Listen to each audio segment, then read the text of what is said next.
Hola, familia estelar. Happy full supermoon and Gemini, everyone.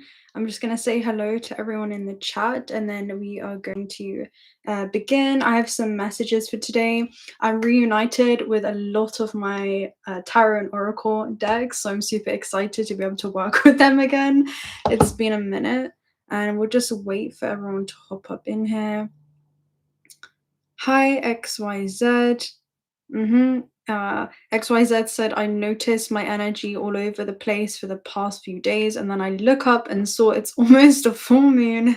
And then I was like, yeah, that makes sense. Yeah, definitely strong Gemini energy. Again, it's a mutable moon, so we're really being called to almost admire how much we have changed, because full moons are always a culmination point, right? It's the planet's brightest point in the sky, which usually comes with illuminating all that has been hidden. It's a moment where we get to see and admire just how far it is that we have come. And then, hi, Ethereal. Hi, Heavenly Alchemist. Hello, Jessica. Hi, Sarah. Hi, Retro. Good to see you. Good to see you, sir. Hi, Eric. Hello, everybody.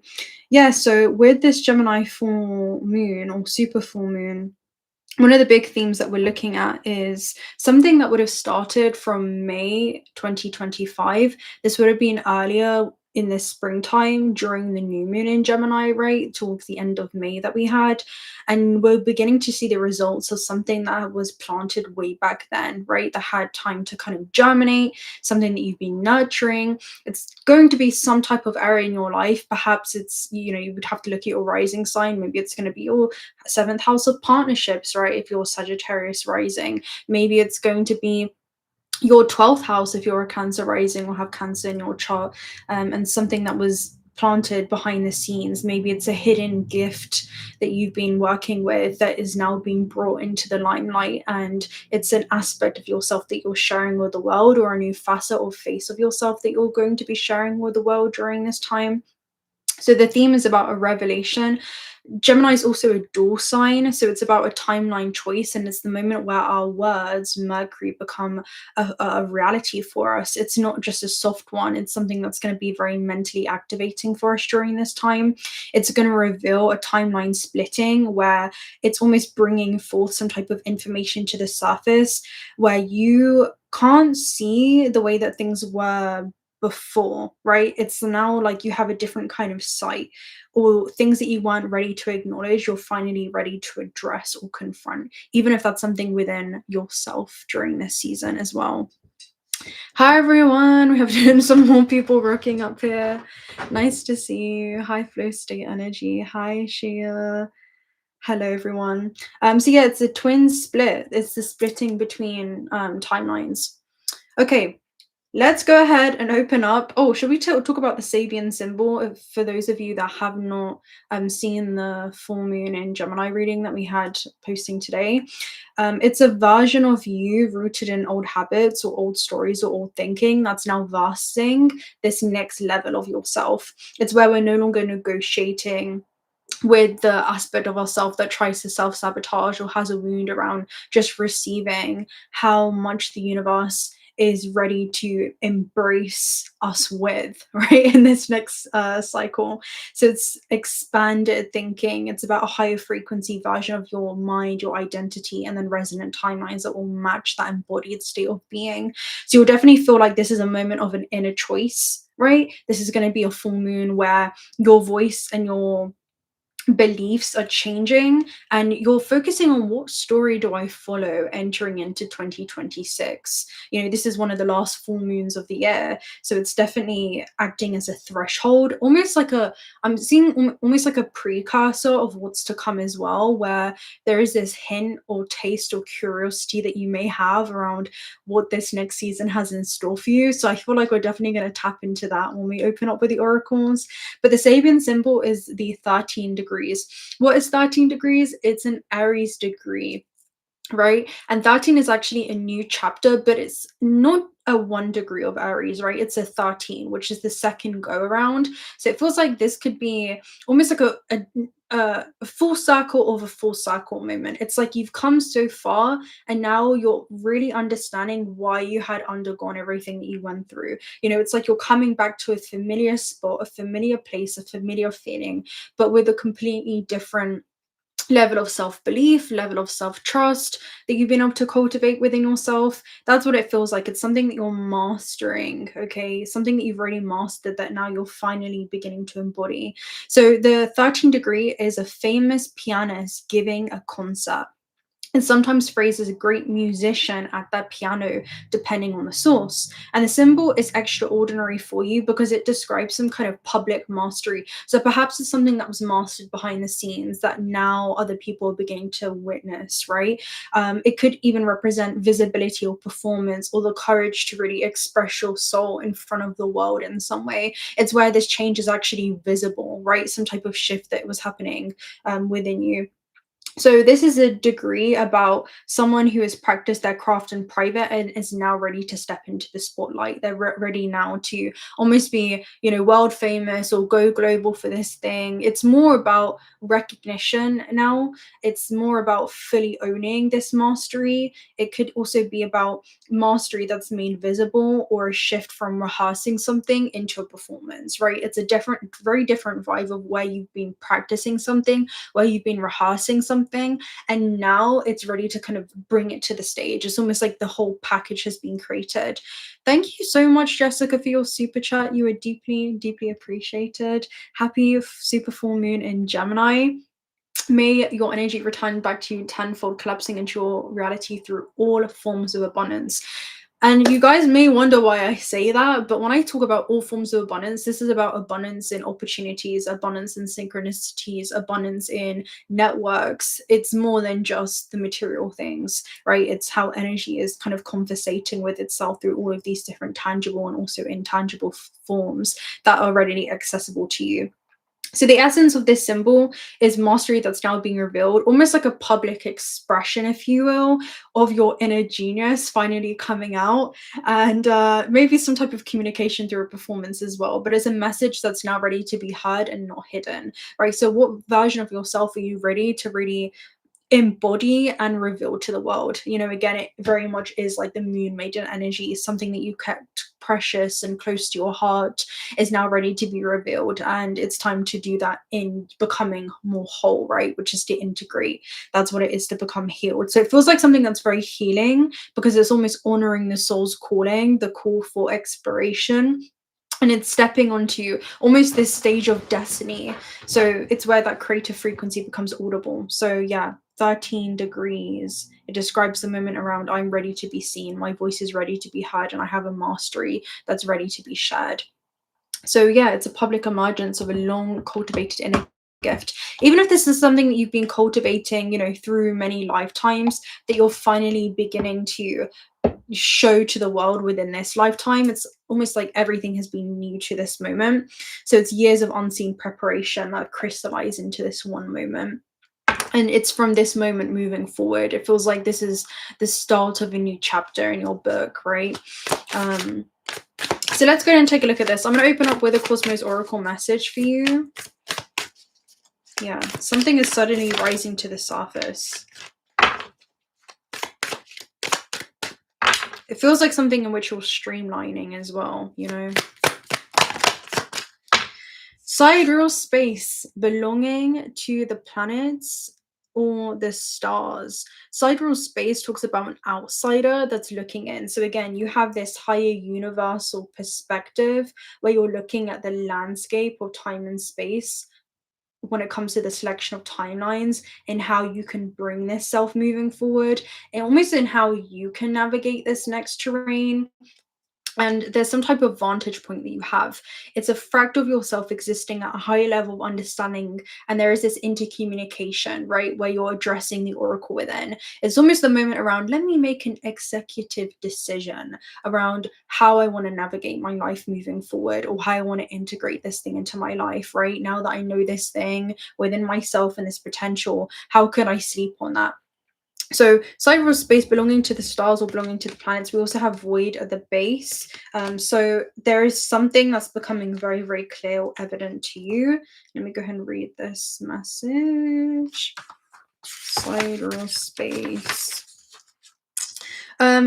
Outside of you, outside of your control. Sidereal space is the outside of the atmosphere of our planet and beyond our reach. Let me know, guys, as well. Can you hear me okay? Because I've tried to, I'm getting used to this setup again temporarily. So sidereal means belonging to the stars or planets. We cannot control everything. There is nothing we can do when faced with certain things that are external factors which exceed our power, which is basically saying that our internal state should govern the way that we navigate this external terrain. It shouldn't be external terrain or what your current circumstances or conditions on earth seem to be to govern your internal state of being. Because I was getting a message right before this, I did a reading, and it was coming through with a very particular communication around don't be surprised how quickly things can change for you. Okay, don't be surprised around how quickly things can change.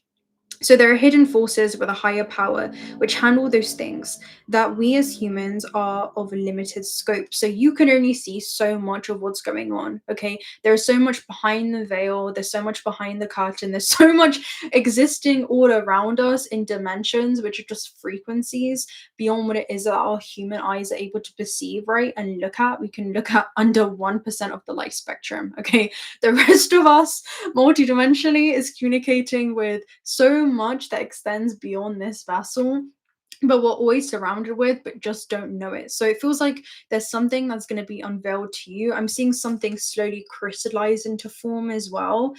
So it's slowly taking on form. That's what it feels like. Allowing cosmic forces to guiding forces to take control is the wisest response by anyone who trusts the star guide. The word suggests vastness. As we humans become aware of everything that the cosmos represents, the sidereal term develops a greater thought pattern. The portal is 333.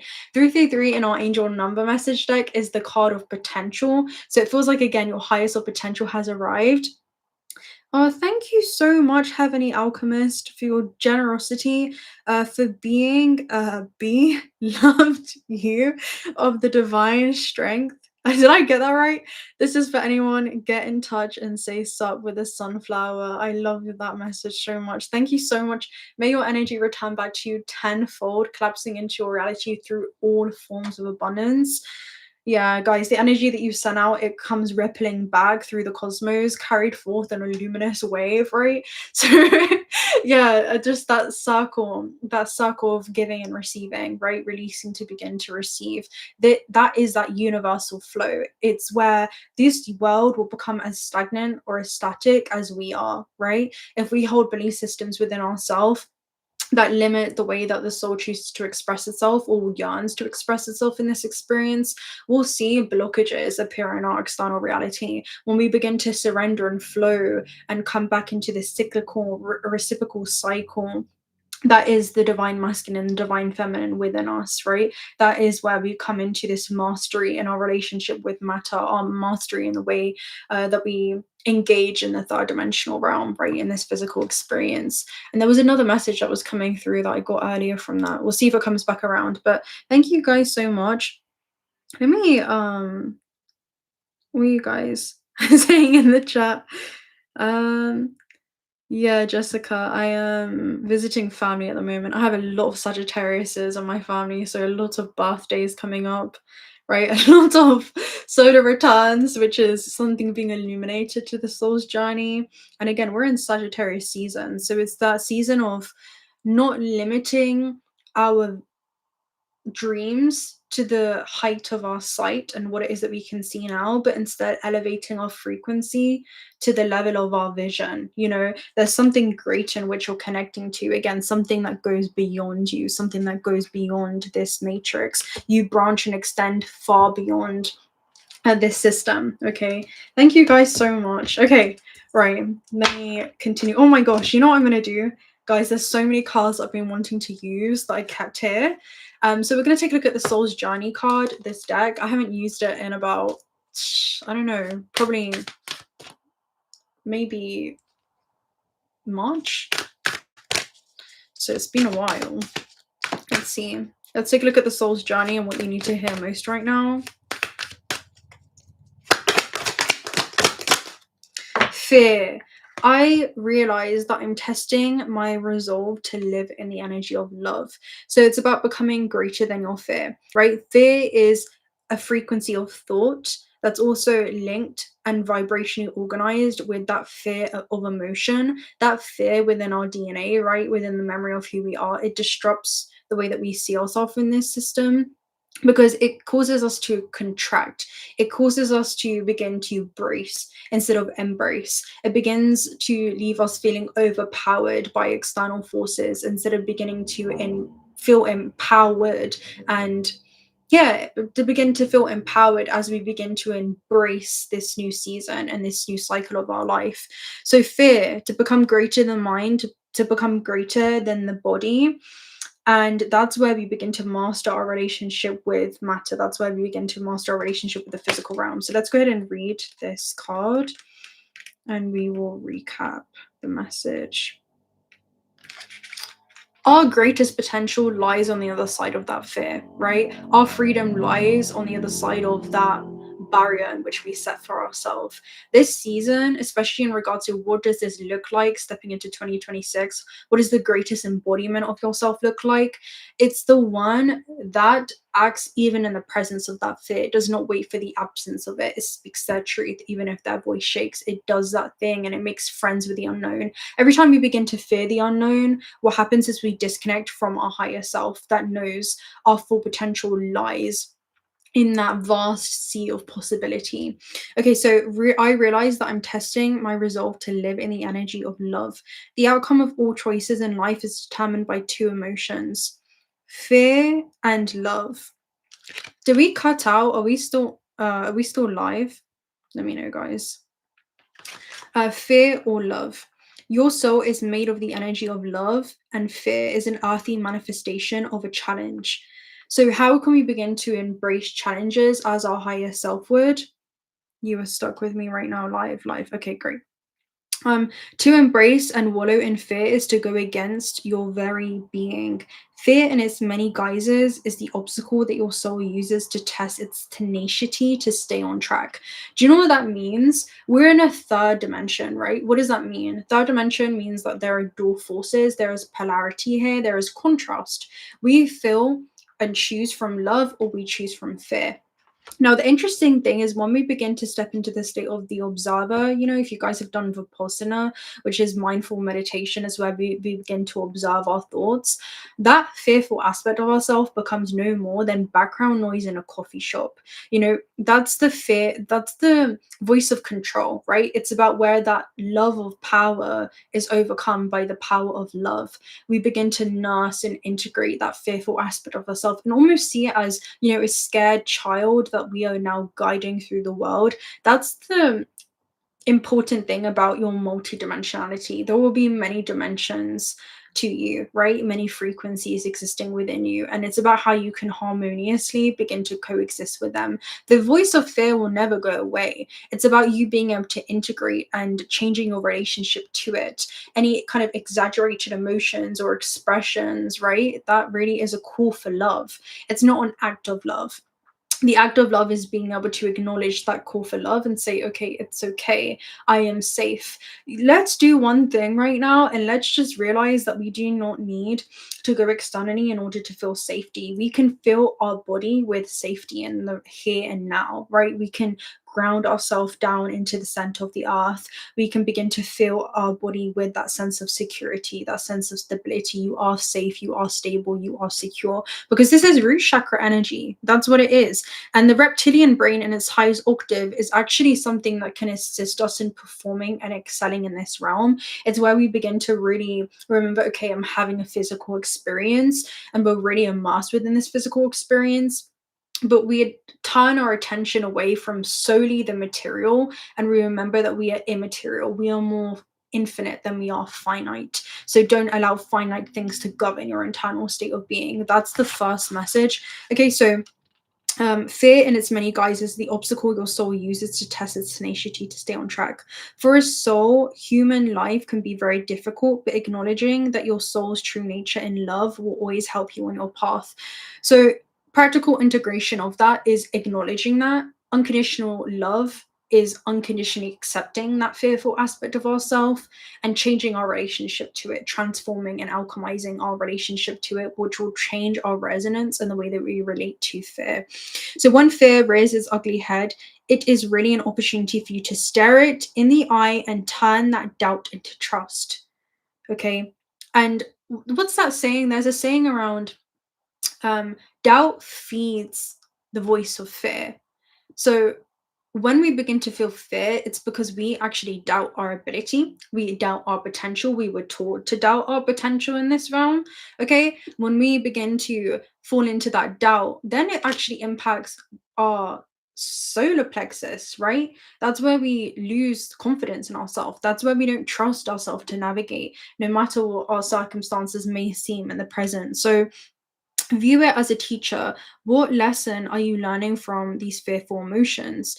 The more you use the energy of love to diffuse fearful situations, the less often they will present themselves. So this is almost like, what is your God, right? Does fear become your God? Does fear become something that dictates the way that you navigate this realm, right? Do you not take that chance or take that risk because it's your fear holding you back, which is really just a low octave or expression of yourself holding you back? And understanding the origin of your fear is where your freedom lies, because it tells you a lot about ancestral programming within this vessel that you've incarnated into. It tells you what your ancestors feared. It tells you about what you feared through many lifetimes, right? It shows you what it is that you're here to transcend in this life. So let's see what that is, right? Okay, so fear and sidereal space. When you connect to this fractal of yourself existing at a high level of understanding, you'll recognize that your heart knows the way, right? Your heart will lead you in a way that the mind doesn't understand right now, right? That's the logical aspect of the self. And then we have surrender at the base, which is I can release my need to control. Again, is it that love of power? Is it the need to know all the answers in the here and now? Because you will be shown the way. Okay, that's what I'm seeing. The how and the when will reveal itself to you. You just need to know and really get grounded in the where you want to go and come back in alignment with why you want to go there, right? Why does your soul want to experience this thing? Okay, let me know as well, guys, in the chat. Is there anything specifically that you feel we should touch on? I want to take a look at some oracle messages and then we'll get deeper into it. Let's take a look at some oracle messages. What's the message right now? Cornucopia, this is crazy. Okay, cornucopia, I'm so excited for this because let me show you. I actually have this book here. And so I was looking for this book the other day. And I turned to this page. It's like this. It's this book, guys. It's The Mystic Symbols, a complete guide to magic and sacred signs and symbols. Okay, so it's got the ink on it, as you can see. It's a beautiful book, and I was looking for it, and I found it. Tell me why. I open this page, okay? I open this page to a random page. It's 174, symbols from the natural world. And I feel like there's going to be some kind of signs or symbols that you're receiving from the natural world. Now, look at this, right? Cornucopia is on this page. And I thought, if it comes out today, that's going to be crazy because I was already getting this message since yesterday. And I'll go ahead and read it to you. So it says, known as the horn of plenty, the cornucopia is a symbol of abundance. Originally, it was associated with the Greek cow goddess in her incarnation as Ceres. Ceres is actually it's an abundance and fertility asteroid, and it's also connected to the goddess Hathor in ancient Egyptian mythology, who was the sacred cow. And cows in Egypt, you know, you guys know if you came with me on the Egyptian travels, they're a symbol of fertility. Okay, so in Greek mythology, when Zeus was a baby, he was put in the care of the daughters and the king Milesius and the goat nymph Amilta.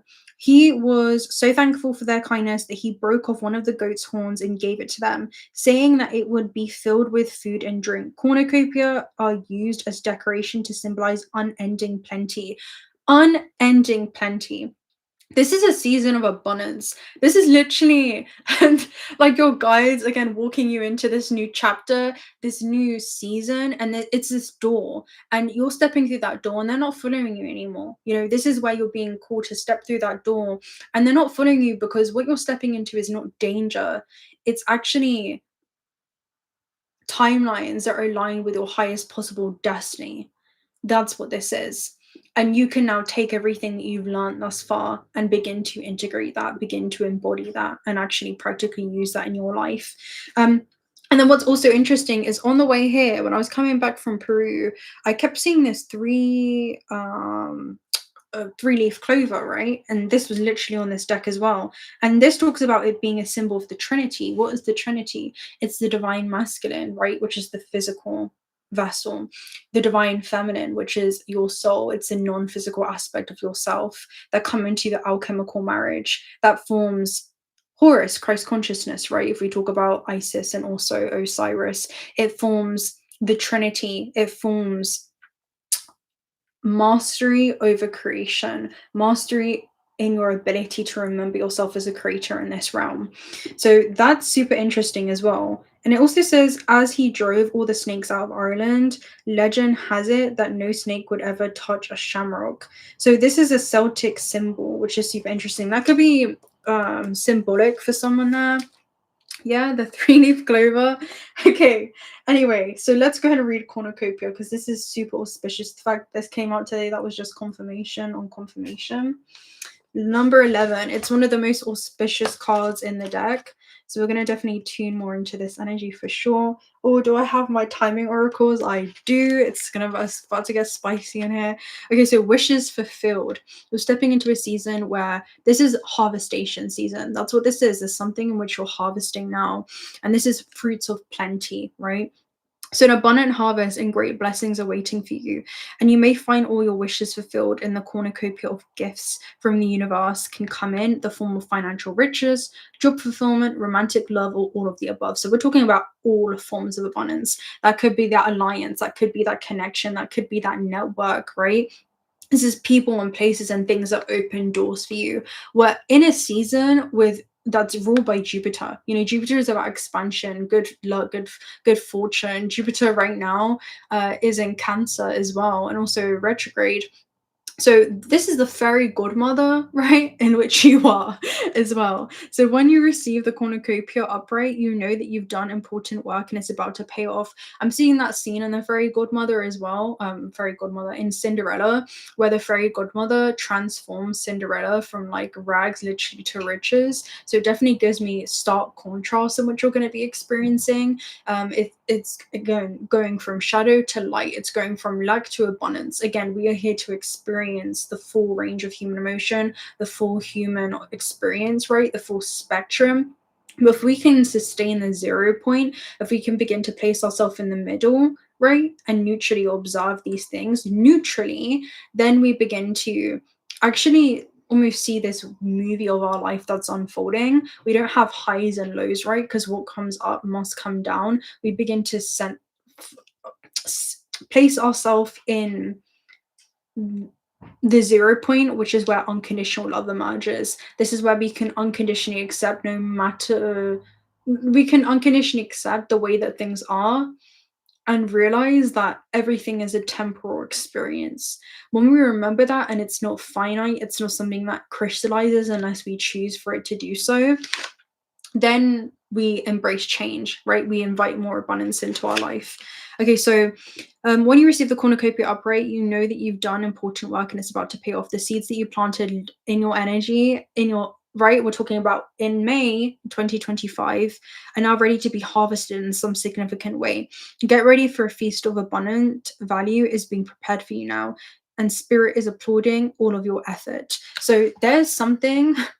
What is it, guys? And then we have door to personal happiness and healing at the base, which is not just happiness in a physical material level, but also happiness on a soul level as well. It feels like wishes are being fulfilled on a soul level. Okay, let's also get Another oracle message. That was super auspicious to come out today. That was like my confirmation, because I was already sitting with that energy yesterday. I was like, wouldn't it be cool if, and then it did. So I love that. Okay, let's see.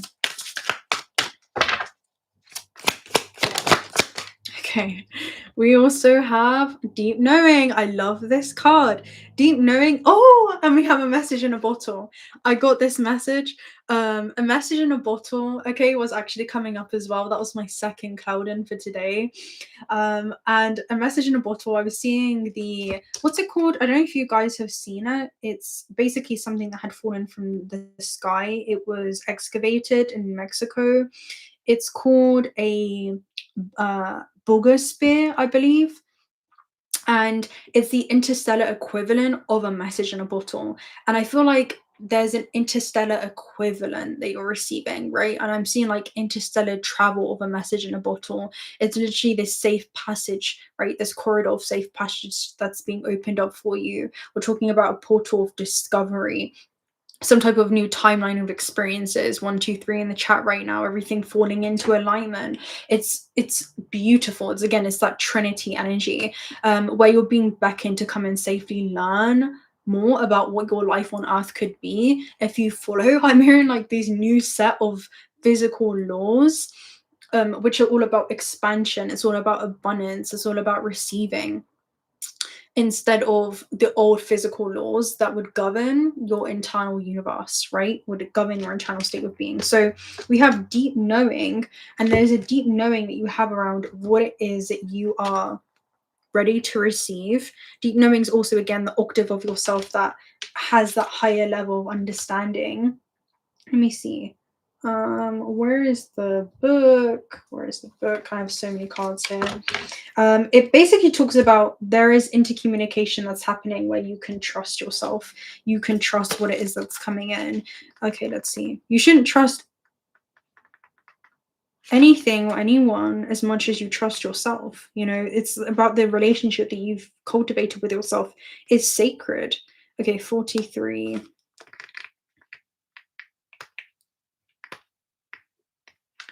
Okay, intuition, listening to the oracle within, empathy and hypersensitivity. Intuition is the faculty that allows you to enter into this dialogue with source consciousness that you're a part of but cannot see with the naked eye. It's perplexing that people are taught to ignore this natural capacity to navigate their journeys, to access their inner guidance, and know that you have the ability to read in between the lines and find all the truth that was missing when the story was told. This deep knowing allows you to open the door to wisdom far greater than what is available to the limitations of the human experience. So again, you're drawing forth and pulling and streamlining this information from this hidden wellspring of knowledge, and you're acting upon that. It's coming from within you. You know, it's like the wellspring is within. It's the spring oasis within your own heart, right? The subterranean depths of your own heart that are leading you towards some kind of external spring oasis when it comes to your life on earth. And it's on the other side of your fear. So they're telling you to rise above it, sidereal space, right? To become greater than it, because you'll be getting in your own way. Again, we're talking about Akashic records, right? It's the interconnected database that stores a living memory of all organisms, all possible fractals of yourself, infinite timelines of how your life could be or could have gone, right? That's what we begin to see upon death or upon crisis. We look at the full landscape of time and space in our life, and we see where our fear could have been our biggest factor holding us back. You know, that's what it is. So yeah, there are occasions where there is a deep knowing in your heart and soul that a person could play a huge part in your story. That's what it talks about. And suddenly they cross your path, and it feels like out of the blue, you're connected at a level that seemed impossible to describe.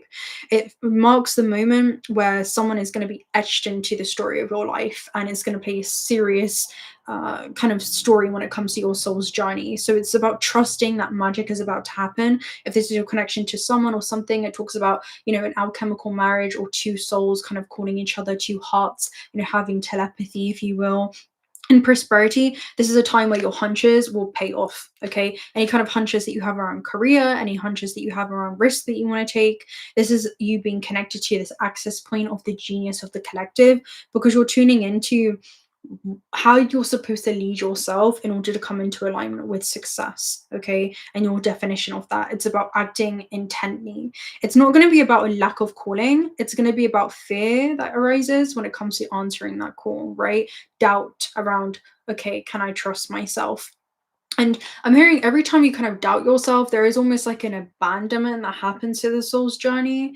Okay, so past the busy mind, your genius awaits. So again, past the busy mind, past the chattering mind, right? You have the 𝓬𝓪𝓻. So confirmations that come in, right? The interstellar equivalent.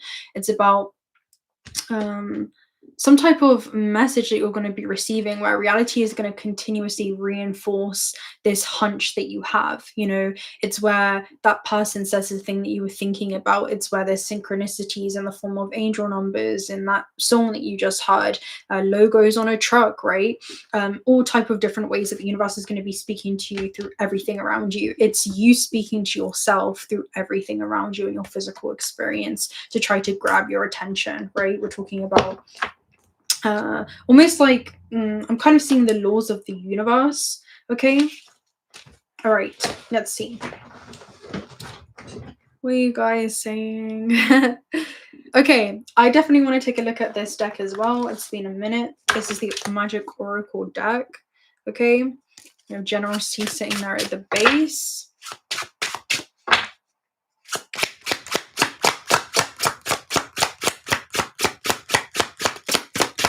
Ooh.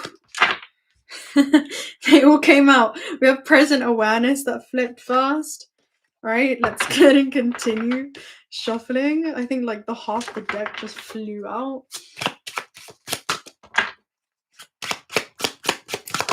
Okay, right, we have focus and then we have generosity. So there's something that you're focusing in regards to expansion. Okay, focus, we'll go ahead and read this. We have the lion, we also have a snake and an owl. I was seeing snakes last night in the astral. And then we have your true self. This is feeling like some type of sacred ritual of some kind. Your true self returned. Wow. So the true self return is definitely like abundance that's coming back online. We have focus and generosity as well. And I'm going to read these. I missed this deck. Okay, let's take a look at your true self first. This is not... Okay, here we go. Okay.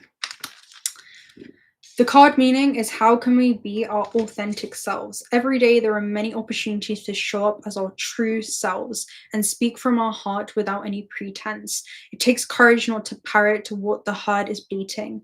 Be a light to yourself. The returned are those who have escaped the underworld to roam amongst the living as mindless automations. This is taking back your autonomy in some way. It's the moment where a fractal of infinite potential descended onto this matrix, fell asleep into this human amnesia, had forgotten their cosmic origins, and they come into this awakening, right? To awaken is to remember themselves as an infinite of that infinite potential. And then they begin to become conscious awareness, right? They begin to focus. And there's something that you're now focusing on that is in alignment with your true self, because the true self is the eternal self. The true self is the one that's untouched by time, unfazed by what has occurred along their third dimensional journey. And now that they've come back into this awareness, right, they're able to focus on their true self, on the fact that they're a fractal of infinite potential. They can choose to express that and become a conduit for that, and allow it to bleed into everything and everything that they do, right? And I'm seeing onto everyone that they touch. So there's almost like this exothermic reaction. So let's take a look at the true self and focus. There's something that the soul is very focused on, or is even trying to get the human. Let's see, focus. Let me see if I can find it, guys. This is not like alphabetically ordered, so it's just kind of dispersed everywhere. We have generosity. The sun gives its energy and warmth to everyone equally. Okay, so this is the sun card and the true self. Again, there's this exothermic reaction. So you're spreading light and heat to your surroundings. It is because you're coming back into alignment with the things that bring your soul that innate sense of joy. And that's where your gifts are linked to, right? Your gifts are linked to sometimes doing the things that allow you to serve from the heart, and abundance is just something that follows, you know? So generosity and the true self. Again, it's the sun. Things are in your orbit with generosity here as you come into alignment with what the cosmic intentions were. That's what it feels like. Okay, so the sun gives its energy and warmth to everyone equally without asking anything in return, because the reward and the joy are in expressing its nature. So how the soul chooses to express itself within this human form. Let your light shine brightly for all those to see, and know that your love cannot be exhausted. Helioid is the god of the sun, proud, self-assured, and honorable. So again, the true self wants to shine, the soul wants to shine. And I feel like there's something that you deeply shine in, and abundance is just a side effect because of the impact that you have when you're in your element. It just feels like you're in a season where you're in your element. That's what it feels like. You're in your element doing something. It kind of reminds me of what's it called? The assemblage point. The assemblage point, I don't know if you guys have seen it, but it's people on stage, right? It's the moment where the pianist comes on stage and sources flowing through them, you know, and into their fingertips. I feel like there's almost like streamlining, you know, parallel life gifts, right? Past life, future life gifts, and it's all coming through your fingertips, right? Even if you weren't a pianist in this lifetime from past lives, it's almost like you're bringing back some type of skill, you're anchoring that into this lifetime, something that you weren't able to do because you had a fear of playing in front of the crowd in some way. That's the vibe it's giving me. It's like something that's streamlining through you. That's the assemblage point. Okay, then we have focus. So how do we focus our minds? How do we get clarity when there is confusion? And again, what do we speak about? Fear feeds off of self-doubt. So deep breathing, exercise, meditation, a walk in nature, sauna, swimming in a cold river, all these can calm the mind. What brings you back to focus? So again, when we draw our attention back inwards, right, then we draw our energy back inwards. That's the Merkaba body. It's where the light folds back into itself and it turns away from the material realm, and it remembers itself as being more infinite than it is finite. It remembers itself being more eternal than it is temporal. You are the timeless conscious navigating this physical experience. Do not mistake yourself for the finite vessel, because you branch and extend far beyond that and into the infinite. So the sages of Theros say that the chimeras were created by mad magicians. So abracadabra, I create as I speak. What are you speaking into creation during this season? What are you guys bringing into form, right? What are you grounding from the formlessness into form? What do you see in your mind that you're going to be holding in your hand right now? What is that preview of life's upcomings that you're going to be stepping into that atmosphere around? Or more so, what atmosphere is now going to be collapsing around you when you come back into this head and heart coherence? So let's also see, does anyone have anything specific that they want to touch on today? We can make this interactive session. I'm going to take a look at actually, let's take a look at a shaman's dream oracle message first, because the shaman is the one that journeys into other realms and other worlds. And I'm going to do that, and then I'm also going to take a look at the Gateway of the Light activation deck, and then we'll take a look at a spirit animal message. The Wailing Tree Reconciliations. This is about ancestral healing, okay? And we have the Deep Quiet, so there's something about being patient. And this is the moment where you become the portal, okay? You are a portal for all octaves, all vibrations. And this is about becoming a portal and a point of divergence for your ancestral lineage. There's one body of consciousness in which you've been called forth and are also a part of. It's all versions of yourself that have come before, and you showing up for yourself in a way that they were never able to, which are also you, right? It's an interconnected web.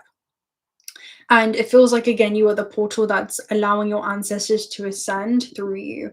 What does that mean in physical embodiment? It means ascended ways of thinking, ascended ways of feeling, and relating to your journey on earth. And again, that changes your journey on earth, especially yeah, emotionally. Let's get one more with Wailing Tree. And the Watchers. It's like you're watching the wounds in some way. It's like I'm feeling like you're watching over them, okay, and you're watching them move through you. See, emotions were designed to be temporal sensations within the body. It's when we begin to cling to emotions or we identify ourselves with them that we begin to experience stagnancy. What is emotion? It's energy and motion. When we cling to that, what do you think happens? It will manifest into ailments in the body, right? It manifests into reinforced thoughts that then begin to crystallize in our field because we are creating these belief systems around those emotions, around that event that led to us feeling a certain way. And that's something that we carry with us until this present day. It's where you become a product of your past, right? This is where someone becomes a product of that ancestral shame. And there is like an alchemy that's happening right now. It feels like a hidden alchemy where you're finally stepping into your power. It reminds you of the moment of the main character in a book before they realize they're the main character. It's like everyone else kind of senses something around them. There was this seed right within their DNA, this infinite potential within them. But they're finally, coming into it. It feels like a paradigm shift that's happening because you're changing the way that you see yourself. You're changing the way that you see your potential on earth. And it's leading to really stepping into your power. So Watch talks about watching the human comedy unfolding on the ground beneath you and rising above it and watching almost the movie that is your life play out right now, where you are the main character on stage, but you're also an audience member. And it feels like there's something that you're kind of going back and forth in regards to where you're experiencing it firsthand, but then it feels like this is something kind of unbelievable in the way where there's a huge culmination point in your life that may feel surreal. It may be that surreal kind of feeling with the cornucopia too. Let me go and read this for you. And then I'm going to go ahead and take a look at the chat. 59. Grief and mourning, a time of necessary loss. So this is an invitation to stay for a while and regroup, a place for you to rest and allow yourself to say goodbye to what no longer serves you. You may have been overdoing things, working too hard, or putting too much effort into life with little reward.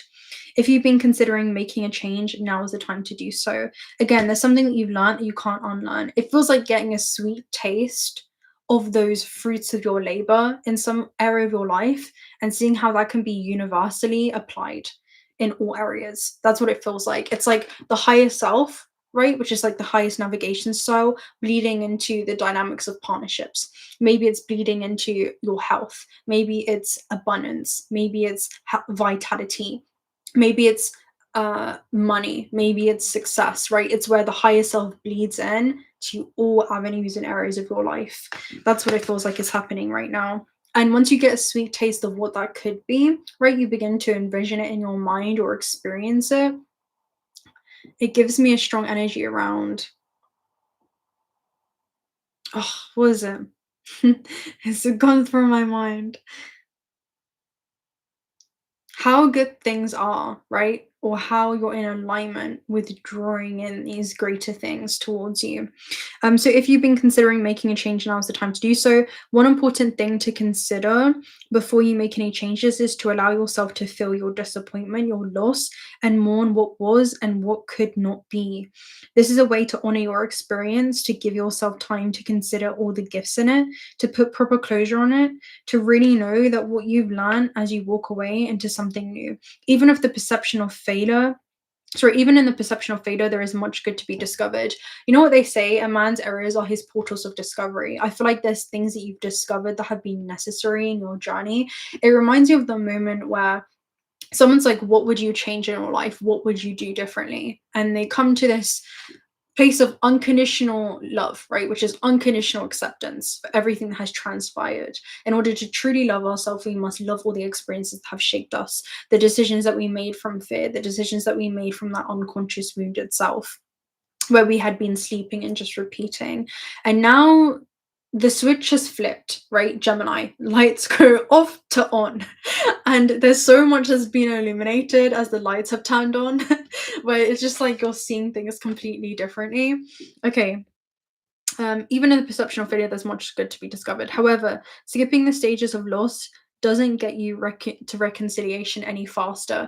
Again, it's you saying, I wouldn't change anything. Otherwise, I wouldn't have collected the information I had now. I wouldn't have been able to step into my power. Everything led to everything else, and it's leading me exactly where I need to go. So yeah, this is about processing that temporal travel companion that could be, that maybe that there's a bittersweet energy around this full moon for you. The feelings that this will bring to the surface will be challenging for sure. Yet, like all things, it will pass soon enough and you'll become more enriched by the experience. So again, this is beautiful. All right, I definitely want to take a look at Gateway of the Light activation card, and then we will take a look at the chat. And I definitely want to open up with a spirit animal message here. Okay, Emerald Tablet activation. Cosmic ordering, divine alchemy, and conscious manifesting. So again, what are you manifesting? The Emerald Tablet says that you are a child of light. There is a secret order to what may appear to be disorderly. There is a cosmos in what may appear to be chaotic. This is about, we all have a part to play in the cycles. We all have a part to play in the cosmos.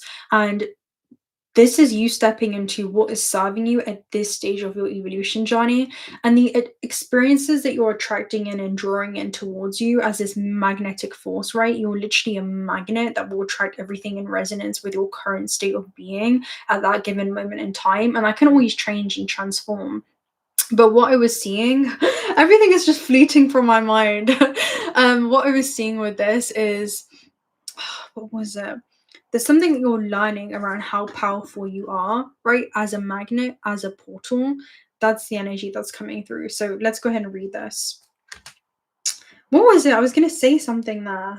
Okay, let's see. Emerald tablets.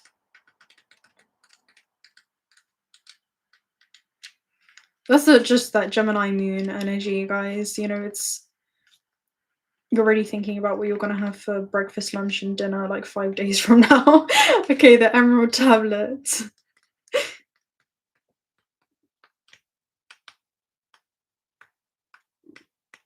What else does Thoth say? Thoth also says, time is consciousness traveling into a new event. And it feels like you're experiencing a new event of your life. Oh yeah, that was it. You're always going to attract things in vibrational alignment with you. And it feels like you've never been able to sustain and cultivate, right? As a highly conducive being, you've created this highly conducive environment for your soul to inhabit, right? Where the soul can become more enriched by its experience.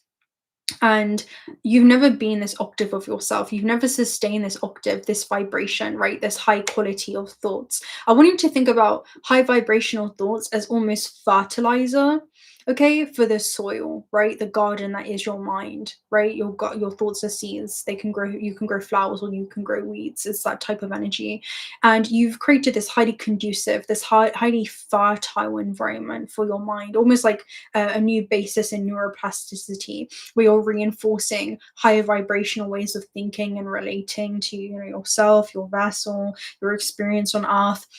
And what that's doing is actually attracting a high octave ecosystem of experiences and people and circumstances. So you're drawing in new resonant matches and things. You've never experienced things this good before because you've never been this version of self before. That's the energy that's coming through. Okay, so Emerald Tablet, we got there in the end. Had to circle back around a few times. Okay, so cosmic ordering, divine alchemy, conscious manifesting. The one message with this, let me see if I can sum it up. Turning something that's leaden into a golden opportunity. This is the concept of alchemy, okay? Turning base metals. You have all the fundamental ingredients when it comes to your experience on earth to create something that's golden, right? We're talking about like the golden age, and that is an embodiment. That's something that you can bring to this phase. I'm actually going to do a whole nother reading on that. I'm not going to get into that rabbit hole now. This is a good reminder though. So when the Emerald Tablet activation card appears, you're being called to remember the gifts that you're carrying from previous lifetimes. What did I say to you guys when I talked about the pianist, right? Even if you don't always understand how to express them, there's a part of you that knows you hold great power within. This is a special time for you to use that power to bring into manifestation all it is that you need your life to unfold in alignment with your best interests.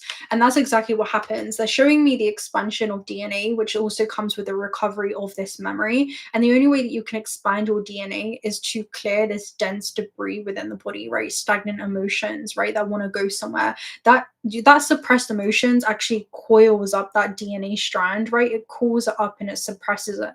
And it distorts the way that you see yourself and you navigate the system. And I feel like as you've been able to alchemize it and release it and clear it from the body, there is this expansion that's happening, right?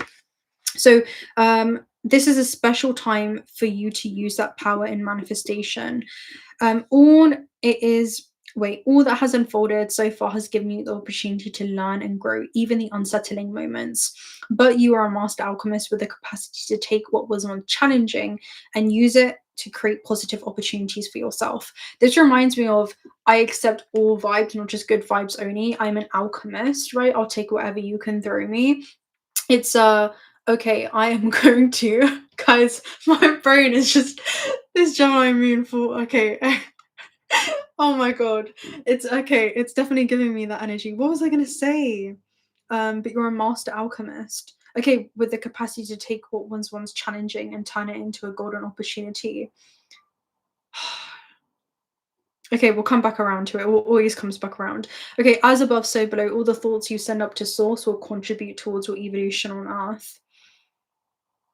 There's something that you're seeing from a higher level of understanding, right? A higher level of awareness. And then we have halls of learning. So this is spirit guides, confirmation, and great lessons. Let me go ahead and read it. Halls of learning. It was right there. I'm an alchemist. I'll take whatever you can throw me. Oh, this is where you're using some kind of energy to further accelerate along your path. Energy cannot be destroyed or created. It's only transferred or transforms, okay? And it feels like you're transforming your relationship with the past, right? You're changing your energetic resonance with it. And that's also changing the parallels that you're aligned with too. That's what I'm seeing, okay?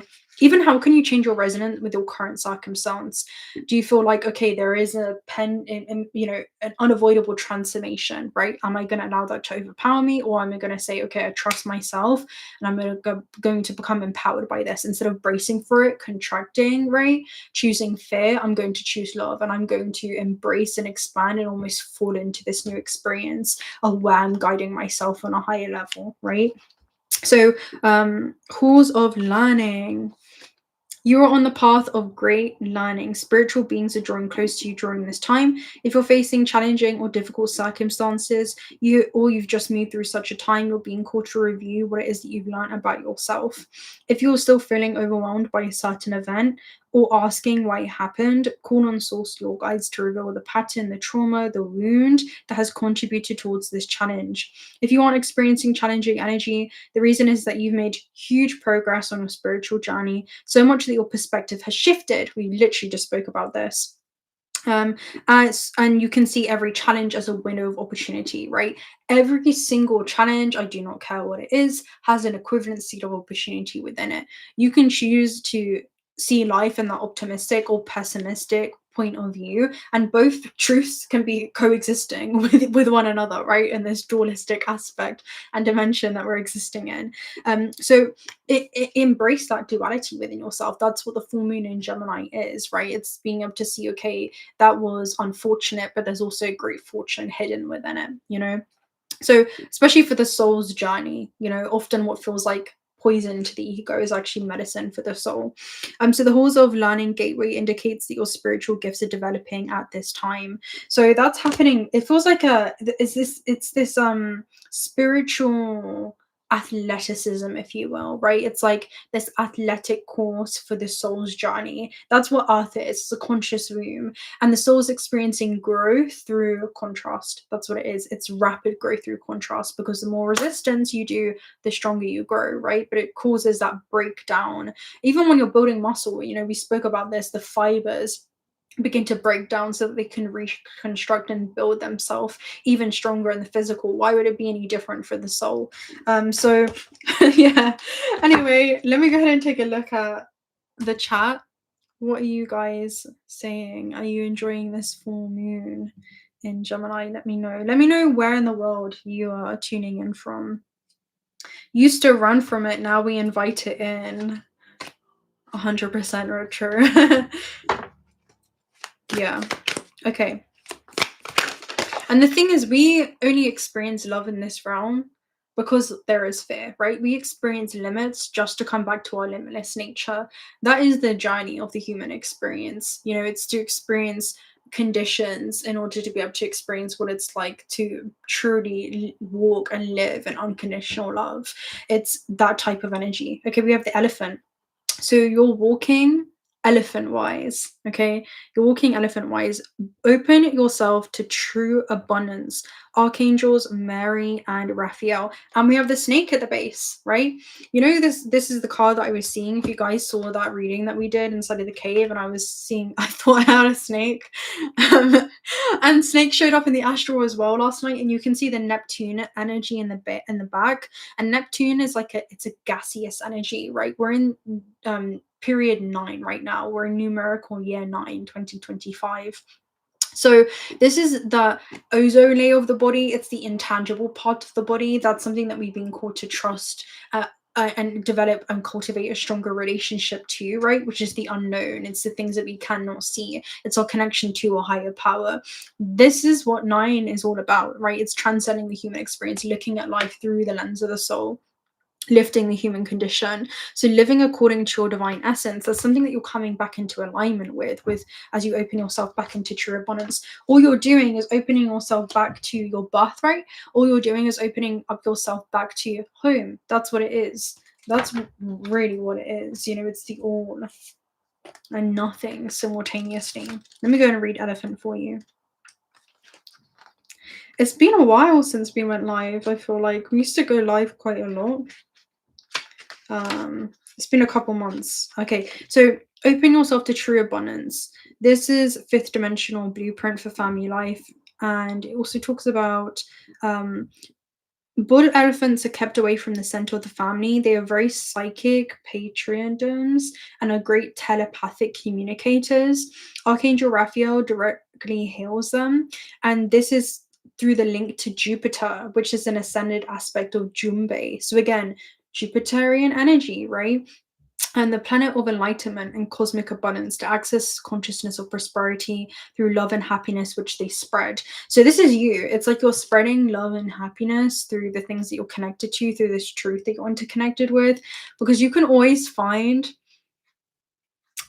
beauty in the contrast. You always can. You know, if you're in a room full of many unconscious, you know, fractals of awareness that are not yet conscious of their infinite potential that they are, and their interconnectedness to all things, and the true nature of this construct and reality, there's always beauty in the paradox, and you can hold space for that paradox as well, right?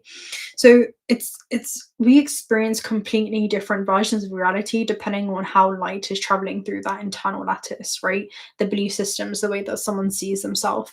And as you begin to see yourself as a highly abundant being, will you better you know, be aware of the highly abundant timelines that will collapse into your experience that are a resonant match with you, okay?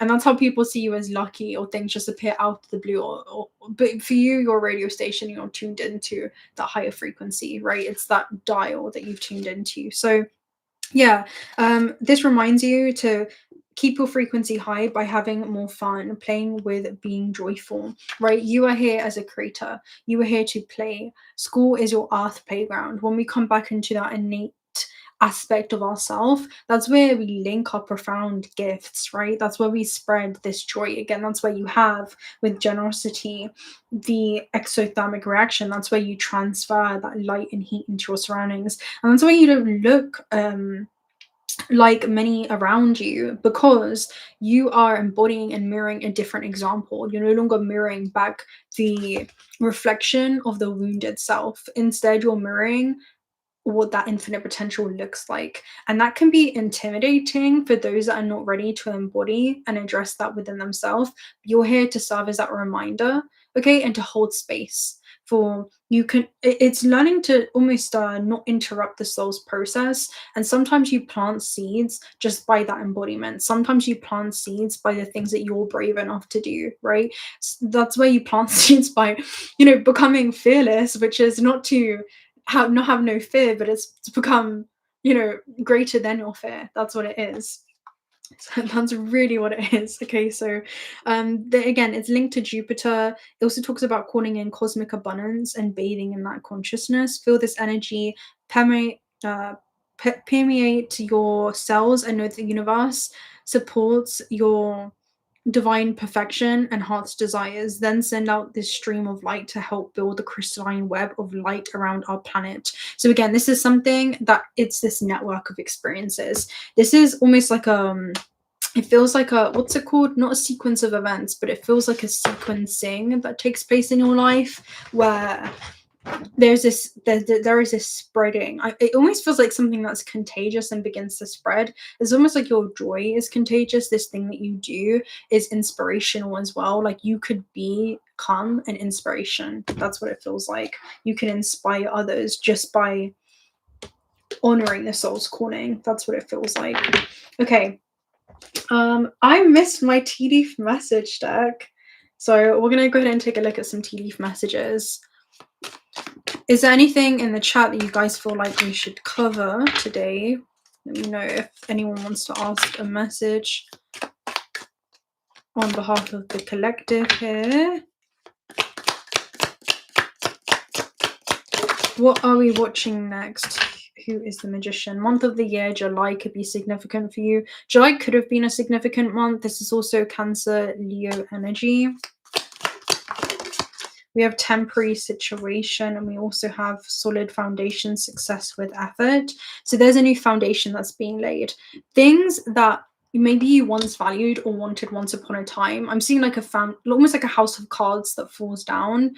I'm seeing the moment where a foundation was built on an Eight of Cups essence, which is something that aligned with you once upon a time, may no longer, right? It's almost like you've outgrown something in resonance.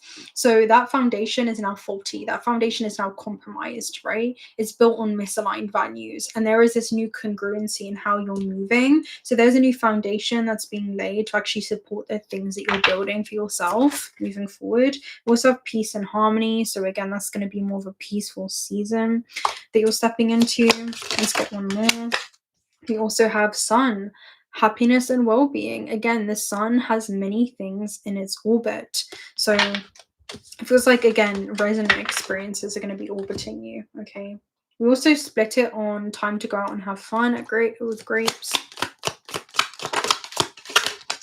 Why are dreams so crazy right now? Or tell me about it. Dreams are not even dreams are, it's okay, when you fall asleep in this realm, you just awaken within another, right? A parallel version of yourself that's living out these alternate realities, right? Beyond space and time, right? It's a fourth dimensional experience, and then some, fifth dimension, sixth dimension. So you're traveling all these different dimensional planes during dream time. And it's the moment where you're basically continuing lifetimes that are simultaneously playing out. That's what's happening. And it's usually in resonance with your vibrational state at the time of going to sleep. Okay, and how lucid we are in this third dimensional dream will also bleed into how lucid we become in these other dream realms, right? These other dream worlds. This is just one of many dream worlds. That's what I'm seeing as well. There was another message there. Let me see. Astral house, marriage, contract, something you're committing yourself to. 144 in the room right now, which is the angel number message of self-trust. Yeah, this is full moon energy. You know, it always gets crazy during full moon season. Neptune is also still retrograde, so there are a few more messages that are actually, it's Neptune energy pulls you deeper inwards, that are being revealed to your soul during this time before Neptune stations direct, which will happen on the 10th of December. And that's where you're actually going to be taking action upon the information that you're receiving and retrieving from these other parallels. That's what it feels like. Okay.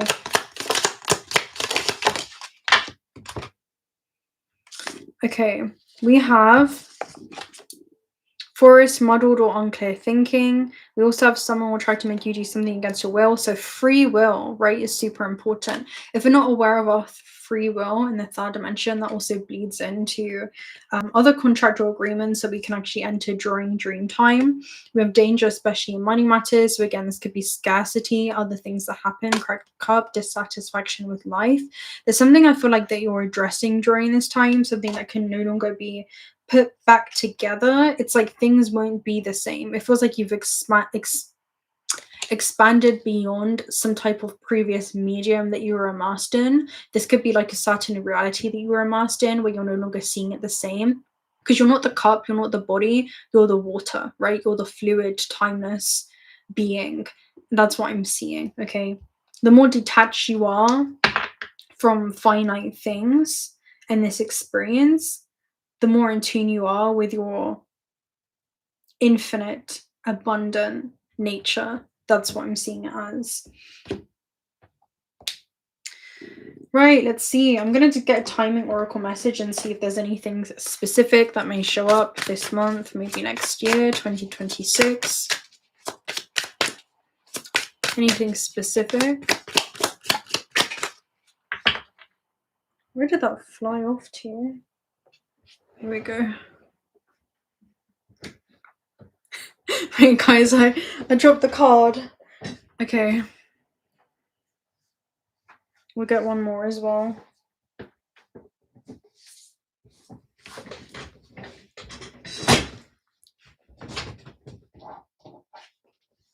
Okay. Oh, at a special date. And then we have the present, which is the present moment. So at a special date, something will be revealed. Let's see. We do have in a few weeks here at the base. Let me get another one. Some of you, this could be the season of gift giving, right? We also have next year. So next year, something at a special date could be coming through. Perhaps it's an anniversary. Perhaps it's the astrological new year. There's something that you're going to be receiving, though. Okay, something you're going to be receiving that will be unfolding with the rose, like petal by petal. That's what I'm seeing. Anything else? Any like hints? I'm seeing like a coordinate within space and time.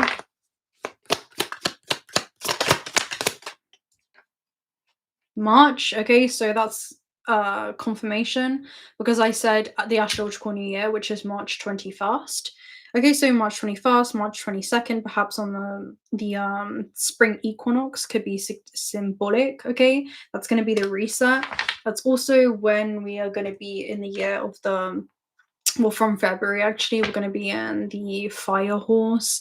This is also going to be numerical 1, right, which is an Aries numerical essence.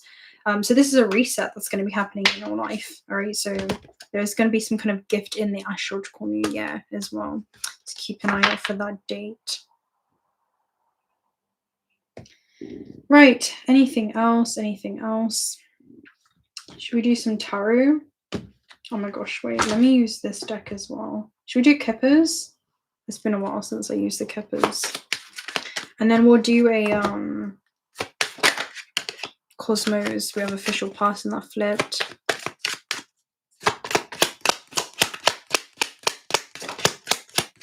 Tell me about the new year.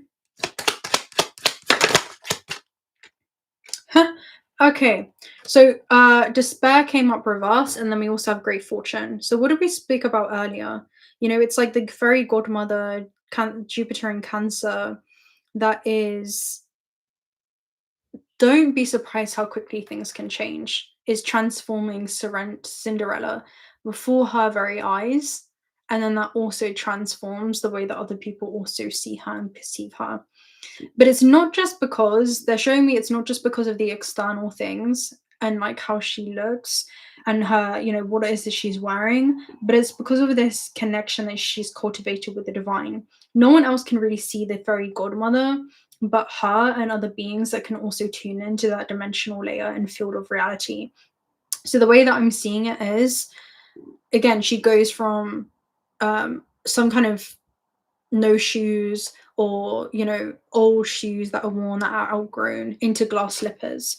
And I'm seeing this as something becoming transparent because the shoes represent the soul's journey in the astral realm, and I'm seeing it as something that's becoming transparent or very clear to you around your soul's journey and the next few steps to take.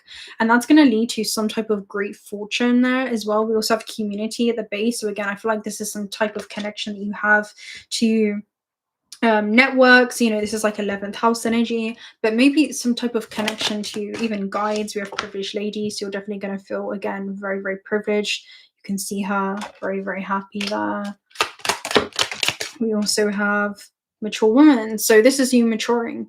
True maturity in the feminine is recognizing yourself as more non-physical than physical. We have the lovers at the base, so this is a split of timelines for the soul's journey.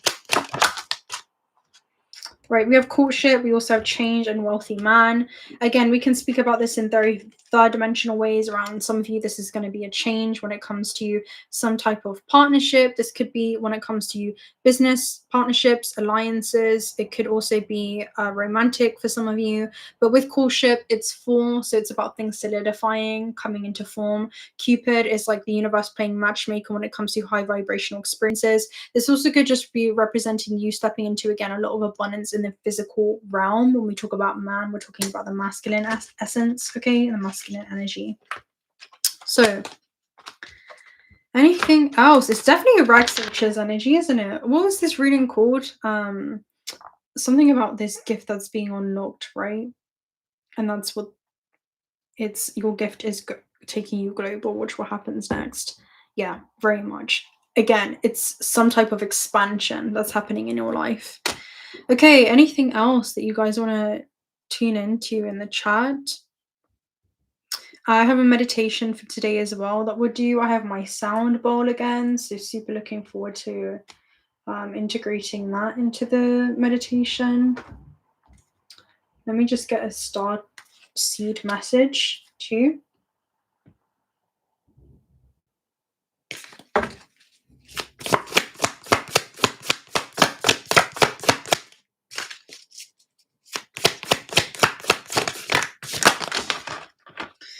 Okay, weight of the world, it's not yours to carry. What are you releasing during this time? Empathetic starseed, energetic sovereignty, absorbing what's not yours. So again, what are you being called to release or transform your relationship to? That's the only way that you can really release anything, right? It's to begin to integrate it. So it kind of seems like a contradiction in a way. It's kind of like a paradox, right? In order to go higher in higher dimensional planes, we must meet ourselves deeper, right? Yeah, as we go into deeper brainwave states, we actually travel into higher dimensional realms. So whale and orca elders, there's something that you're changing when it comes to your frequency of sound. You're sharing your song, you're sharing your essence, you're sharing this vibration with the world. Let's also get another message. Thank you so much, Alpha Chi Omega. I love that. From the Alpha to the Omega, we're talking about from the 3D Alpha to the Omega, the 10th dimension. Thank you so much for your super sticker. May the energy that you sent out return to you tenfold, collapsing into all forms of abundance in your third dimensional experience. Yeah, this is abundance downloading into your third dimensional experience. Answer the call. What is the soul calling you to do during this time? 𝓬𝓫, so where are you being called to journey to? Again, it's not going to be about a lack of calling. It's going to be about rising above the fear and becoming greater than your fear when you answer that call. Thank you so much, Wendy. We love you. Enjoy your wonderful day. Thank you again. We love you as well so much, Wendy. It's always good to see you. May your energy return to you tenfold, collapsing and downloading into reality through all forms of abundance, networks, opportunities, financial riches, rewards, job fulfillment, soul fulfillment, all forms of abundance. Thank you so much. Okay, anything else you guys want to touch on? There is one more deck I have not. Well, maybe we'll do some tarot and then we'll close out with a meditation as well. It's been a while since I used my astrology deck, so I think that would be a good invitation.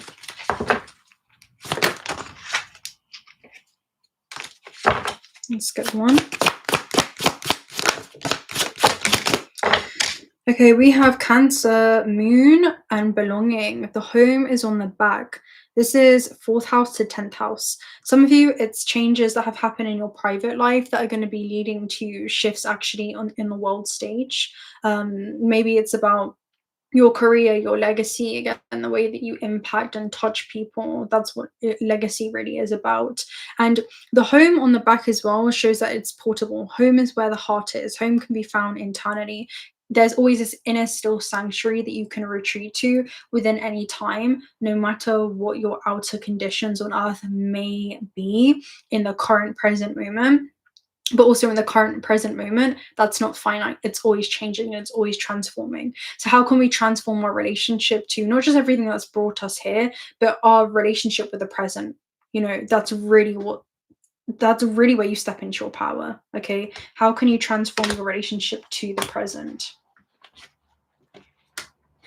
Let's get one more.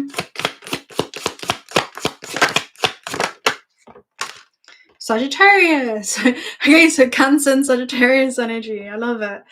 So Sagittarius says this energy imbues power, superior confidence, and enthusiasm with faith, good fortune, and authority. So as you can see, it's the centaur, right? The centaur is half otherworldly, right? Half beyond this world, extending and branching far beyond this system, this universe, right? It's a universal, multiversal organism of consciousness. And it's half of this world. So it brings and anchors in otherworldly knowledge, interdimensional knowledge upon its experience on Earth.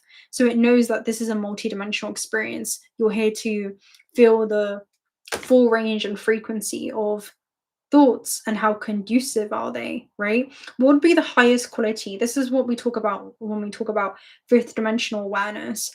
What is the highest possible way that you can think about a circumstance? What would be the lens that the higher self sees it through? This is how you become the physical embodiment of the higher self in physical form. That's what Sagittarius is. You know, Sagittarius is really great at being able to embody the higher self in physical form. Choose like a higher self would. How would the higher self view this? What would the higher self respond to this? How would the higher self navigate obstacles on earth, right? And actually see those obstacles as opportunities, right, to come back into a deeper alignment with the infinite version of yourself while having a finite experience. This is what it is. So yeah, Jupiter and the moon, this is about whatever you touch expands during this time as well, right? Wherever your attention goes and your energy flows towards, and also your emotions flow towards, whether that be high vibrational or lower octaves of reality, you'll feed into that, right? So it kind of reminds you of I don't know if you guys have seen Life Path Fives, and being ruled by Jupiter and just what that entails. I believe, and what was it? Being ruled by Jupiter and what it entails is that whatever you touch expands. And sometimes when our attention goes towards negative things, we begin to see the expansion of negative synchronicities in our life. And the same happens with more of the abundant and high octave version of reality, right? And things and versions of things. Thank you so much, Stephanie, for your super chat as well. I'm trying to scroll up. Deep appreciation for you. Deep appreciation for you as well. May your energy flow back to you tenfold on this abundant path that you're on. I know there's so many beautiful selection of timelines that are readily available for you to experience. And yeah, just trust yourself as you navigate this new terrain, this new cycle, as we're entering into period one. It's a brand new beginning, and it's the brand new embodiment of what the new human looks like, right? The highly evolved being navigating this planet. So may all forms of abundance collapse into reality tenfold. Thank you so much. Okay, so yeah, expansion, expansion, expansion. Also, your intuition may be expanding too with the moon and Jupiter as well. Your knowledge could be expanding, this deep knowing that you have, right? It's a highly intuitive sign. Cancer is one of the most psychic signs in the zodiac. It's the crab that navigates the conscious, right? The land, the sand, as well as the sea, right? The infinite potential and realm, and it's able to actually become that bridge between worlds. So is the Hierophant with Sagittarius. So you're actually a bridge between worlds. You're anchoring and embodying an otherworldly essence, a familial essence as well, that seems so far away, yet it's always accessible to in us at any point in time. And you're demonstrating that. And because of that, there's something about aura with this card, like something about aura that could be significant with you. Yeah, being really mindful, and taking also accountability for our creations, conscious or unconscious in this realm as well, is going to be super, super important. Let me see. I'm trying to go up and down on the chat. It's been a, my God. Wait, let me do this. Let me do this from my other device so I can speak to you guys. It's been a minute. Okay, let's see what you guys have been saying.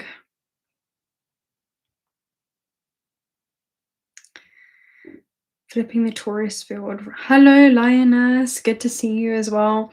Life Path 5 is also fifth child. Yeah. And it reminds me of fifth house as well, right? Taking chances, leaps of faith in your life, right? Focusing on how the inner child wants to create, right? How the soul wants to create, because you are a child of light. That's why they say the kingdom of heaven is available to the children of the earth, right? Heaven is a state of awareness. It's a state of consciousness that we can tune into. Okay.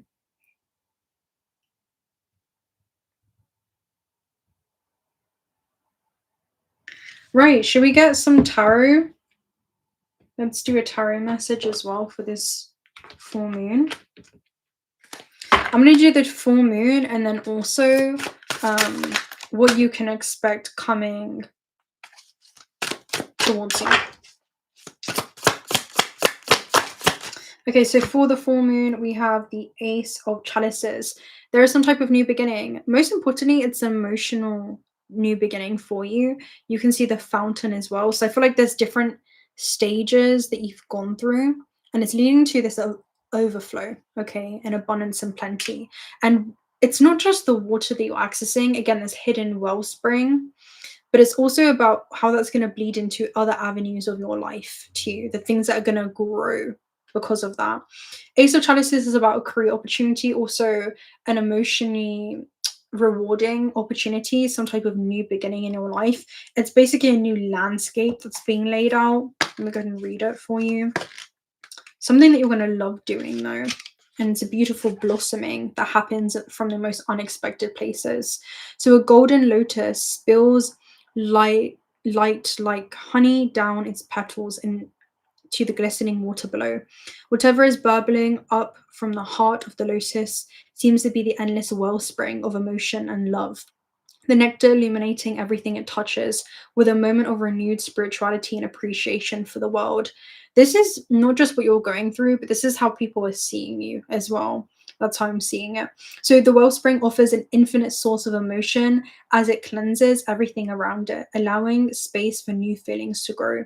Drinking from the flowing gold, it will nourish your spirit. So this is like this golden elixir that you're drinking from that's going to sustain you along your journey. It's this connection that you have to the divine, to the divinity within yourself, to living life according to that divine essence.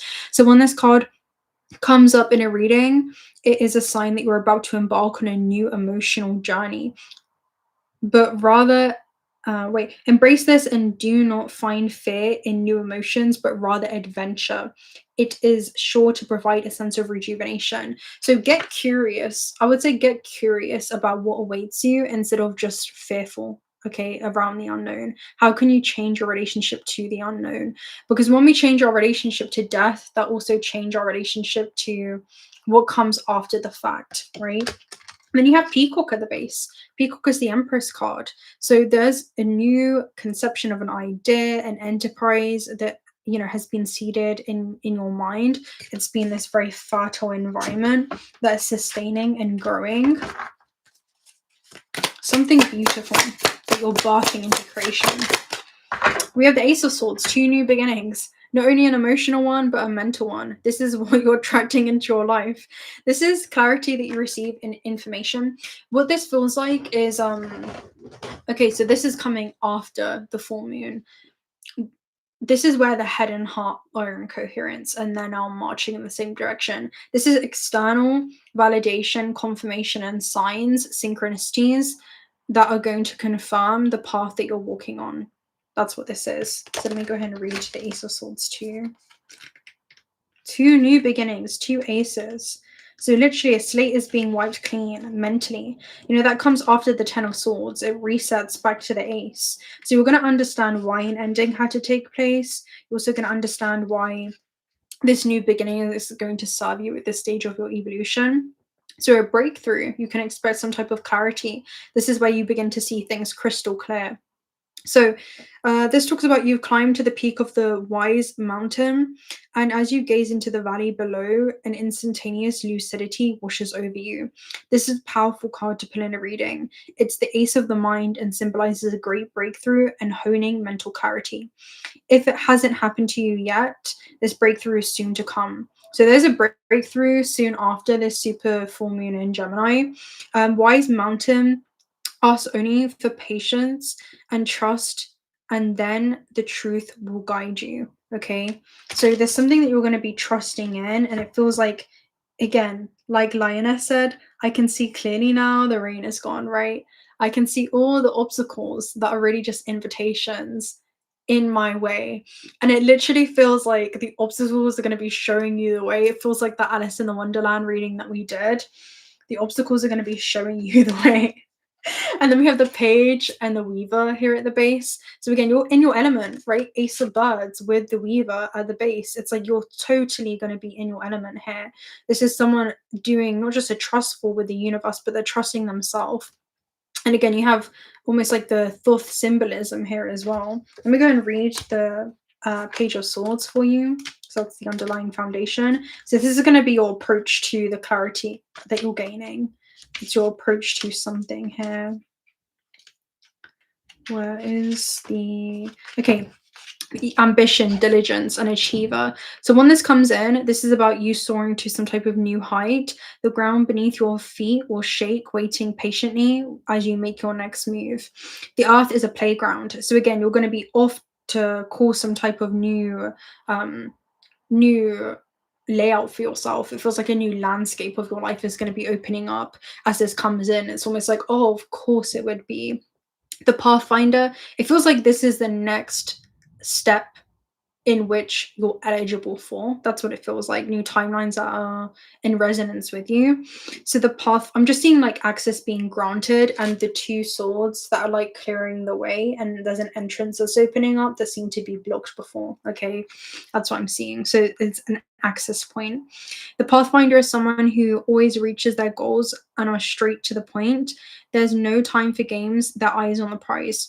This can be good in a reading, especially when you're unsure about the outcome of an event. Don't spend any more time worrying about it. The victory will be a gift from the universe. So be diligent and ambitious with your plans. If you follow the boldness, the Pathfinder will achieve greatness. So again, you're going to gain clarity, and it feels like you're going to be totally in your element as you move towards it too. And you're approaching it with a beginner's mindset, which is super beautiful with it being a page, because these are signs that are in that, or court cards that are in the beginning of their journey. Again, with 13 degrees, it's like they've done it they've experienced themselves as a page, a knight, a queen, a king, and they're circling back to the page just so that they can be curious, right? The Page of Swords is very keen on learning. You know, they're very keen on studying. They're very keen on taking notes. They see things that the other signs don't. And that's what you're being called to do. It's almost like you're stepping into more of that playful essence with this. That's what it feels like. Okay, anything else? Anyone else want to talk about anything? And then we'll close out with the meditation as well. That's kind of surreal. Stephanie, you were in my astral travel last night, by the way. Thank you so much, 𝓤𝓪𝓻𝓸𝓽. Your name reminded me of Ben 10, you know, when he has the magic watch. And what does he do? He like tunes into different like dimensions or octaves. Does he summon different beings or he transforms into different beings? I'm pretty sure. That's what it reminded me of. Thank you so much, 𝓤𝓪𝓻𝓸𝓽. For your generosity. May your energy return back to you tenfold on the abundant path that you're already walking on. I hope that beautiful synchronicities begin to download into a third dimensional experience, and there's just this beautiful, I'm seeing like a crystalline web begin to light up. So I feel like things are going to begin to make sense, and there's like a sequence of events that confirms things. It's like confirmation on top of confirmation on top of confirmation for you. Thank you so much. Okay, anything else? The amount of times I heard Ben 10 theme songs turn into DMV techno, that's crazy. Yeah, I don't even remember what the theme song was, but I just when I said it, I was like, okay, that reminded me of the Magic Watch. It kind of reminds you of the Anunnaki watch as well, which is funny enough. It's actually that flower timeless essence. So it feels like, again, you're traveling beyond space and time. It's like you're in this time, but you're experiencing time very, very differently because you're tuning into the quantum. You're tuning into things before they arrive in the physical, right? That's what it feels like. You're sending your consciousness into the fourth dimension, right? Beyond the anatomical body, where your imagination becomes a vehicle for you to begin to surf that illusion of what we call time, and you enter into different, if you will, time frames of reality, almost like timestamps, into different frames of reality, right? Because a frame is a location. That's what it feels like. And you're anchoring that back into the present moment, and you're taking incremental linear steps there. Okay. Empowered Wendy, my birthday month. Enjoy your solar return.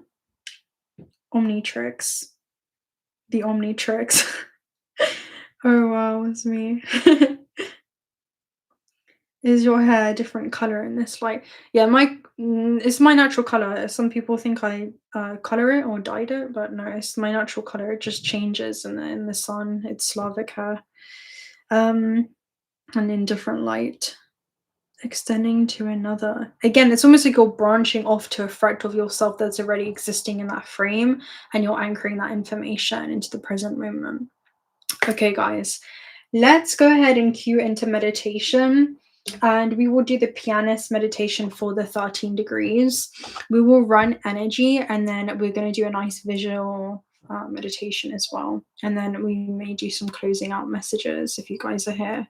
It's been a while. It's a special event. So, okay. Right. All right, before we begin the meditation, I want you to imagine something with me. And on tonight's full moon in Gemini, it isn't just a moon, but I want you to see it as a spotlight. Right now, there's a spotlight, and your soul is in the spotlight, okay? And you are here to embody and embrace this moment, right? Where there's been preparation for this performance, for this embodiment, that you will awaken and have this exothermic reaction to.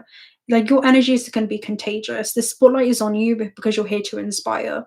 The spotlight is on you because you're here. I'm here even to be admired in many ways, right? To help those around you remember what awaits within them has been named dormant up until now.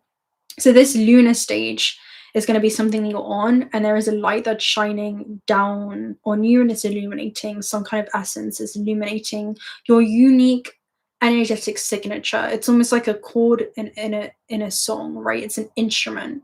Your vessel is an instrument for the soul to begin to play its gift to the world through. Okay, that's how I'm seeing it as. So yeah, under this light, the world is going to become like your vast concert hall, and each of us individually, we're kind of sitting our own pianos. It's the piano of the mind, or our truth, or of our becoming. And the full moon asks us not to perform, but to express, right, what the soul wants to do, to create for creation's sake, where it feels like you and the piano, it feels like you and this gift, and in you just being able to really sit within that and honor it and play within that essence. You just so happen to be witnessed. You're not doing it because of how you're going to be seen. You're not creating because of how you're going to be perceived. You're creating for creation's sake because you enjoy the sound of your own music. You enjoy being in your element when you do this thing, when you connect to this aspect of yourself. So it's about revealing what's honest within you. Okay, so children of light, if you would be so kind as to close your eyes. And we're just going to run energy. So I just want you to see a 360-degree dome around you. Okay, you're inside of your own bubble right now. I want you to scan the front, the right side, the back of the body, the left side, below you, above you. See yourself within this crystalline bubble. It can have its own geometric form. It can be a color of your choice, something that feels most in resonance with you at this stage. And the bubble begins to expand into almost this concert hall, or this cosmic theater. And this show is about to begin. I want you to ground yourself down to the center of the earth. There's this grounding cord, and it's the circumference of your body. It's almost like an energetic bubble that's then connected as this umbilical cord running down to the center of the earth. The center of the earth can look whatever feels most real to you. It can be water, it can be crystal, it can be solid, liquid, gas, any kind of element that you want to be able to connect with. And this grounding cord is going to be the intention for what you want to share with the world. What intention is grounding you during this time? And this bubble around you it's your safety bubble. You can feel safe and grounded as you take this next step.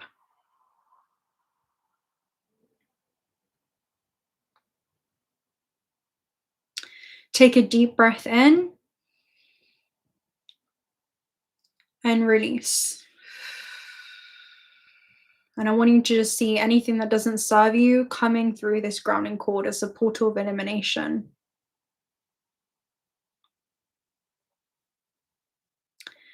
Feel the world around you soften in this moment. Feel your energy begin to settle. Like a vast concert hall falling into silence before performance is about to begin. I want you to look above you and see the full moon in Gemini that's glowing. It's bright, it's sharp, crystalline. It's a lunar spotlight suspended in the sky, illuminating everything with clarity, honesty, and intention for this performance of play, for the soul's expression through form. Now picture yourself walking towards a grand piano. It's placed at the very center of this cosmic hall.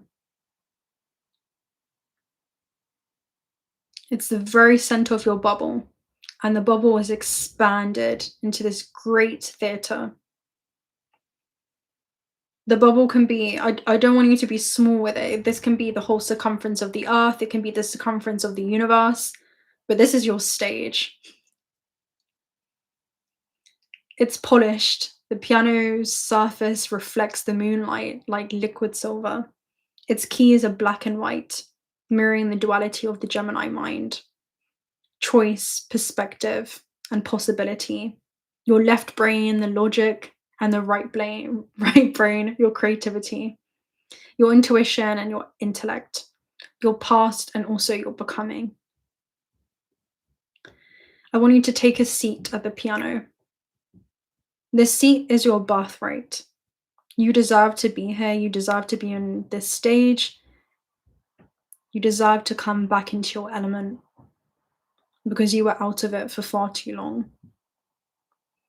Circumstances had brought you out of it and you've retrieved back in. Place your hands gently on the keys, and I want you to feel the coolness of the keys. Really immerse yourself in this frame vibrationally, visually, energetically. Feel the potential of these keys. Feel the quiet anticipation in the air. Because in this moment, everything else is still. This is the space between thoughts. This is the point before your soul expresses itself. It's the moment before you collapse this into space and time. It's the exact frequency of this full moon. Now, slowly press a single key on the piano, just one note. I want you to be really clear about this note. Press it all the way down, firmly. It's pure. Let this note represent something only you can bring to the world. It's your voice. It's your truth, your message. It's your single intention for this full moon. Now let it echo into the hall, throughout your bubble. Allow it to hit the walls of your bubble and then echo back to you. Almost like the higher self speaking through everything around you, speaking back to you. Allow it to reach the people who need it most in this moment, but allow it to be heard. Allow that key to resonate deeply on a cellular level with all those in this space that need to hear it, that need to feel it, that need to remember it. Now press another key and another. Each note is a thought that you choose with intention. It can be clarity that you want during this full moon. It can be integrity, compassion. It can be a key of curiosity, courage, excitement. These notes begin to form a melody. They're not perfect, they're not even rehearsed, but they're true. They're true to you in this moment. This melody is your contribution to the collective conversation. It's the energy that you infuse into the world. It's extremely intentional and in flow. It's part of the larger symphony of this moment in time. Now begin to feel the full moon brightening above you, as if blessing your sound, your expression, your willingness to be seen and heard. And now imagine something extraordinary. Across the planet, in this interconnected web, millions of people seated at their own pianos, each with their own truth, their own message, their own notes to play. Everything is in perfect harmony. Some decide to play low octaves. Some are not even conscious of the keys that they're playing or they're touching, the energy that they're sending out, the energy existing within them. Some are playing songs of horror. Some are playing songs of the most beautiful interstellar symphonies and harmonies. And there is just unconditional love for that duality, for that paradox. Some notes are soft, some are bold, some are trembling, and some are powerful. But as they rise together, they begin to weave into this global symphony. They're diverse, they're dynamic, yet still interconnected. Source expressing itself through infinite, countless life forms. And you're part of this. Your voice matters in this moment. It has a place in this collective sound. Your presence adds a necessary chord to the world. The song you play inspires. It's contagious. Many minds, one wave of clarity. Many hearts, but one unified breath. I want you to take a deep inhale, feeling your note resonate through the horn. And as you exhale, allow the music to gently fade. Allow the concert hall to dissolve.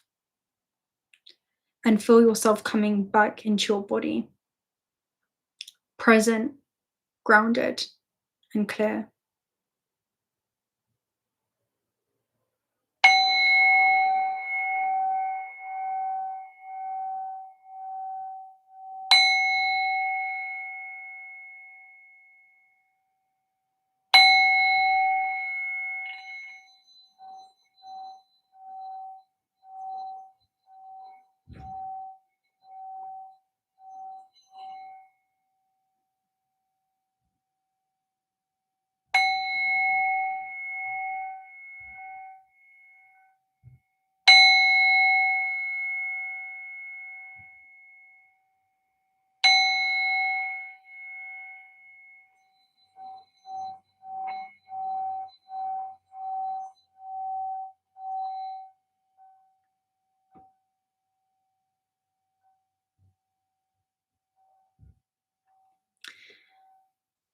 When you're ready, you can open your eyes, bring your voice, your melody, and your full moon intention back with you.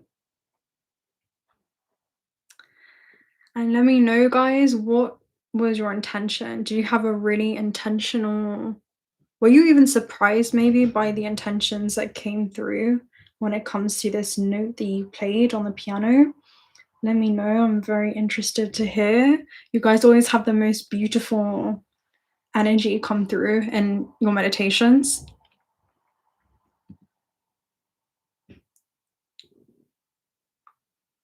No ownership of it over another. Yeah, that's beautiful. Rolo vibes. 100%.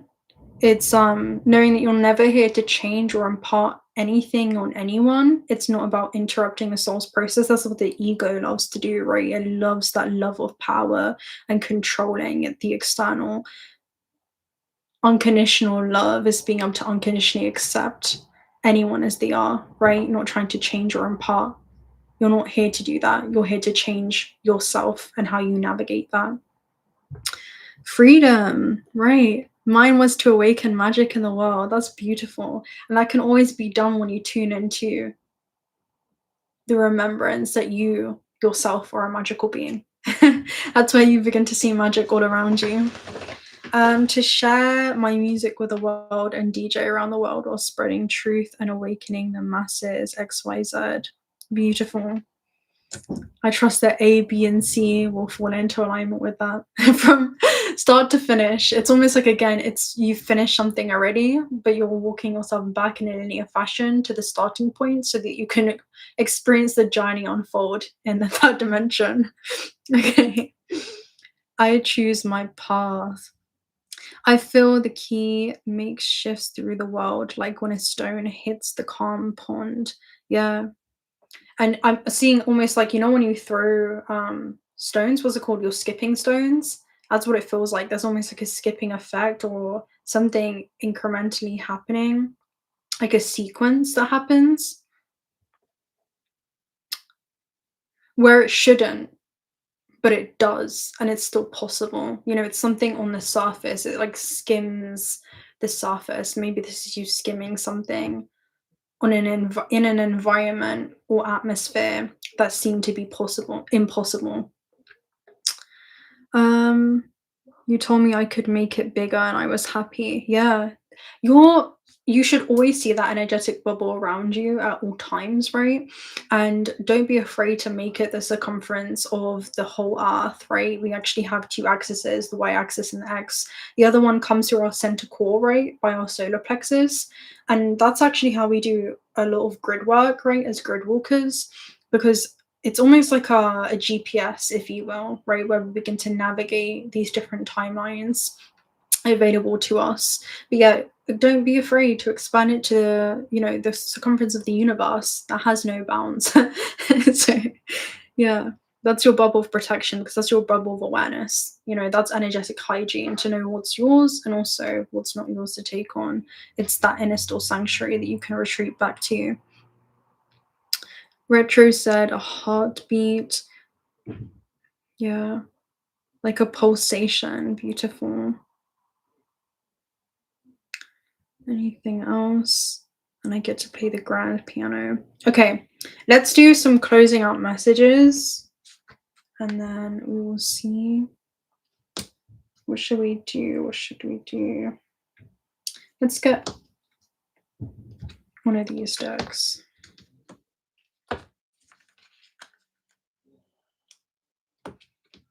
Anyone have a question? I will accept a question. Should we get some advice?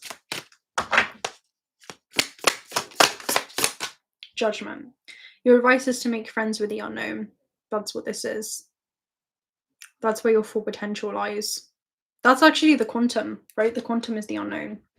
The quantum is the magic of possibilities, right? Where everything exists. Judgment. Let's read this. The judgment is also a calling. That's what it is Pluto energy. Focus on what's calling you right now instead of what it is that you may be transcending or outgrowing beyond. You know, that's what it feels like. Judgment is a calling of the soul that can no longer be suppressed. So it comes as a gentle whisper, and once ignored, you know, it's a quiet knock at the door until the doors then burst down. It's where kind of there's something that you cannot ignore anymore. Let's see. It's this draw towards something. So reckoning, reflection, and awakening. A chilling gust of wind knocks you out of your state of ecstasy. Whatever blooming happiness may have been left over from your recent enlightenment has faded into the unknown. You're unsure of what happens now or what comes next, but you don't want to leave where you are, but the time has come to move on again into the unknown. The unknown symbolizes the exterior forces we encounter in our lives that push us in unfamiliar and sometimes unwanted directions. These unconscious trajectories propel us more than we often realize. The unknown will awaken you before you're ready, so you must learn to move with it. It may not be the kind of awakening you would like, but it sometimes is what's necessary to move on. It's what creeps in on lonely nights and makes you question what you know to be true. This reckoning is meant to test you, and you will come out the other side awakened and invigorated. So your advice is to make friends with the unknown right now. That's exactly what it is. This is the Cosmos Vision deck, I believe. It's the Cosmos Visions deck. Oh, it's the Mirror Visions deck by James R. Eads. Mirror Visions. Okay, guys. I think that was a good run. A drop in the ocean, yeah, and the whole ocean in a drop. How amazing is that? What's meant for you won't miss you, never.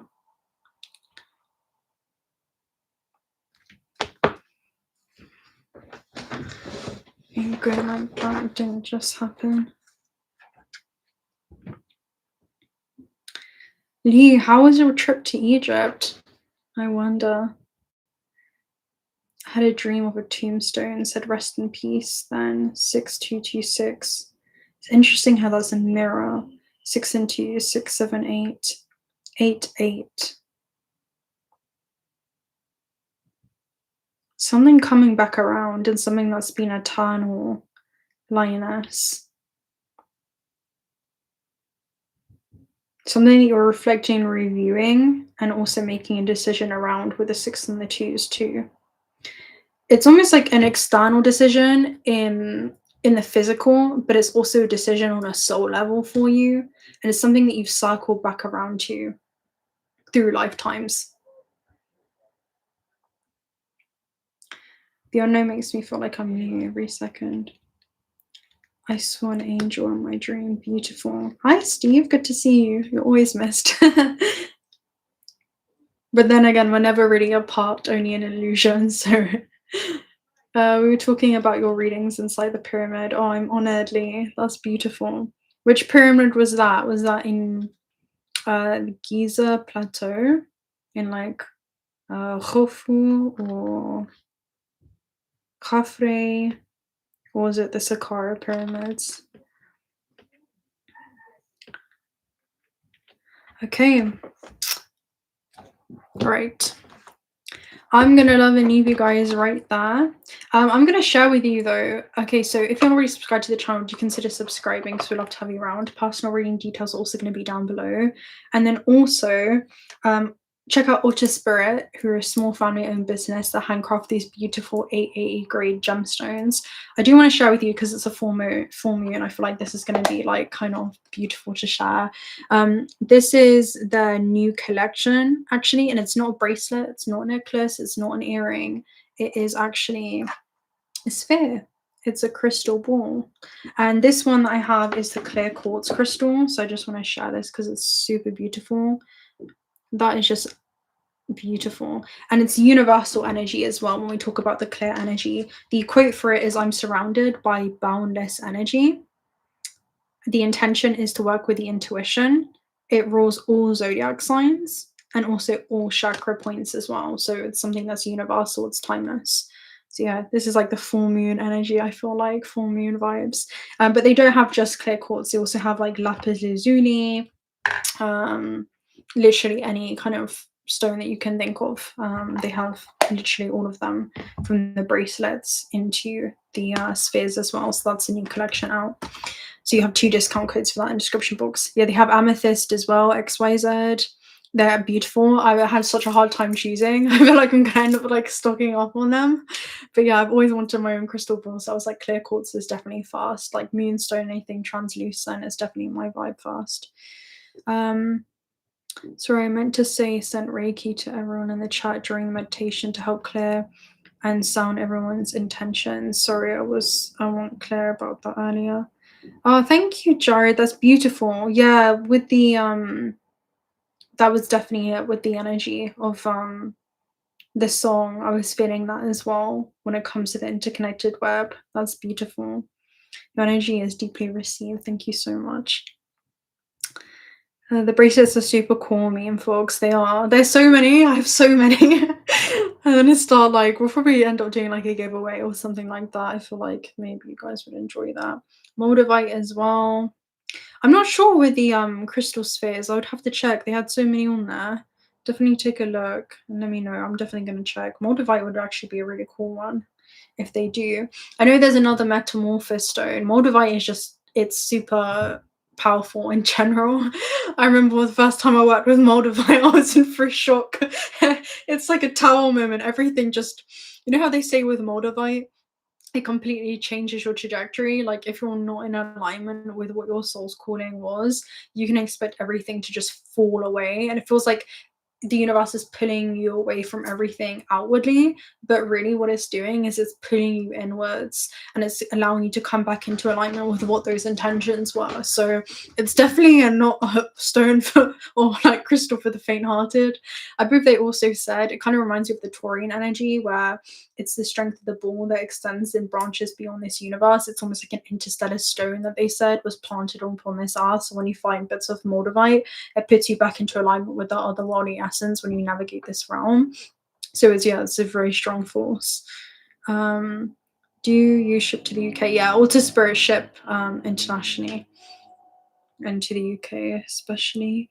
I have a Moldavite ring. That's beautiful. I remember I had a Moldavite incense. That's how I first worked with it. And that was unforgettable.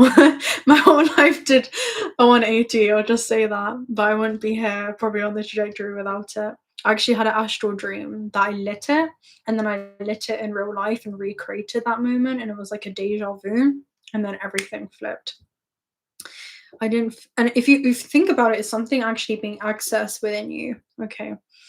I love having a little matrix on my stones. It's beautiful. I love symbolic. I wear Moldavite necklaces every day with Celestine. Beautiful Jessica. After very specific meme box. Yeah, I'll have to try using Moldavite sometime. Yeah, I recommend, but just you're in for a whirlwind of a time for sure. Again, it's not a crystal for the faint-hearted. Same, it came into my field as a gift. Yeah, that's how it was as well. It feels like it was just planted in my field because I never would have worked with it had it not been given to me. That was quite a few years ago now, but I'm grateful for the experience. Just expect a tower moment, which is just like a sudden, unexpected ton of events. But if you're working with it consciously, if you embrace transformation and change, and you're ready to go through that metamorphosis, then it's a beautiful stone to be able to intentionally work with. If you're unconsciously just using it and you'll be in for a shock. I'll just say I had no idea what I was in for at the time. But I'm so grateful what happened, right? Otherwise we probably wouldn't be sitting here today. Imagine we'll nose simulate yourself being whipped and murdered, but still holding the highest love for everyone in the moment. Yeah, sure was abuse. Yeah, it's that unconditional love. That's what it is. No matter what's going on around you, when you can come back into the 0 point of neutral observation, no judgment, and recognize yourself as an infinite being playing through countless life forms, and there's this interconnected web, you really do find beauty in the duality and the contrast of things. And you find that beauty, and you can hold space for the paradox as well. That's really what it is. That's mastery in the way that you choose to engage with matter. Happy full moon in Gemini, it's my natal Venus. Beautiful, Steve. Venus and Geminis are always very fascinating to me. Venus and Gemini placements, yeah, they have a mind. Gemini energy in general has a mind of curiosity. It's like they like to learn a lot of new things. It's a very expansive sign, a very explorative sign as well.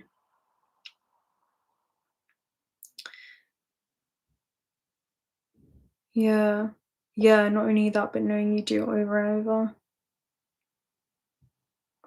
Do you know what you have done, TT? You have me planning on building a geodesic dome now. I don't know what that is, but that sounds beautiful. Is that like a physical dome? Geodesic. I mean, you always have it multidimensionally, and energetically.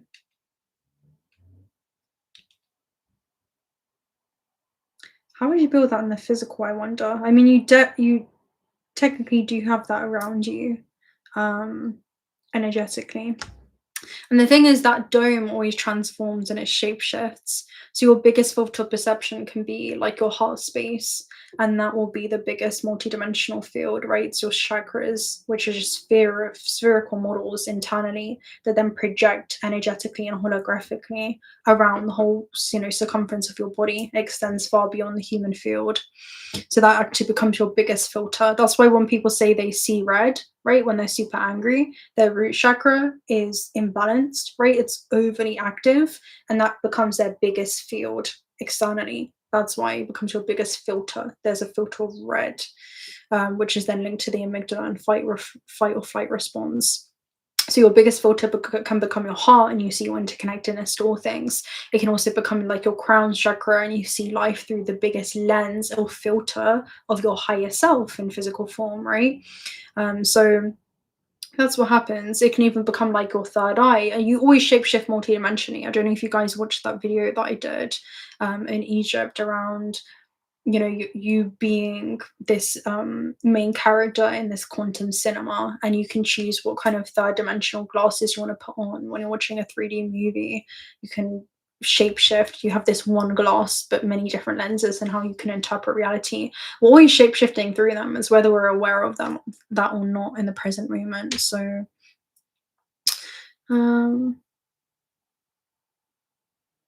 yeah, I mean, ultimately, retro just comes down to suffering being a choice. You know, we can choose to see things through a low octave of separation and suffering, and we can choose to learn lessons through the perspective of the matrix in that way, or we can view it through the lessons of like oneness and playing in this unified field of consciousness, where we're just interacting with different versions of ourselves, right? Of the one. And then we begin to really see beauty in. And there's always pure there's always pure perspective that happens. We always begin to see things really, really clearly and more harmoniously when we recognize and learn to appreciate the contrast in this realm. Like, we are all supposed to be different. We're all from the same wisdom. We're all children sourced from the same wisdom, learning to return to that wisdom once again. Yet in that, we're all as individual as a snowflake. And there's different kind of expressions of the divine, whether it be conscious or unconscious, and how that expression can change throughout that journey through time, right? Because if you think about it, we're not even just moving through space and time, but space and time is moving through us, right? Like, time is something that moves through us. But yeah, now my bubble was soft with. Amber Dolphin says my bubble was soft, a little see-through, and a little purple. That's beautiful. We want to make sure that there's no holes in the bubble, right? We want to make sure that it can be solid, it can be indestructible. We can change it, right? If we feel like things are bleeding through or penetrating our field, then we can begin to actually just clear our relationship with the matrix, turn our energy back inwards, make sure that bubble is super solid, right? And you're probably seeing it through your crown chakra if it was purple, which is super interesting, through the lens of the higher self. So that's interesting. And we can clear our relationship with the matrix, right? And tune back into our eternal essence. Do you sense some kind of eruption in the astrological sphere right now? Queen of Kronstadt. Eruption in the astrological sphere.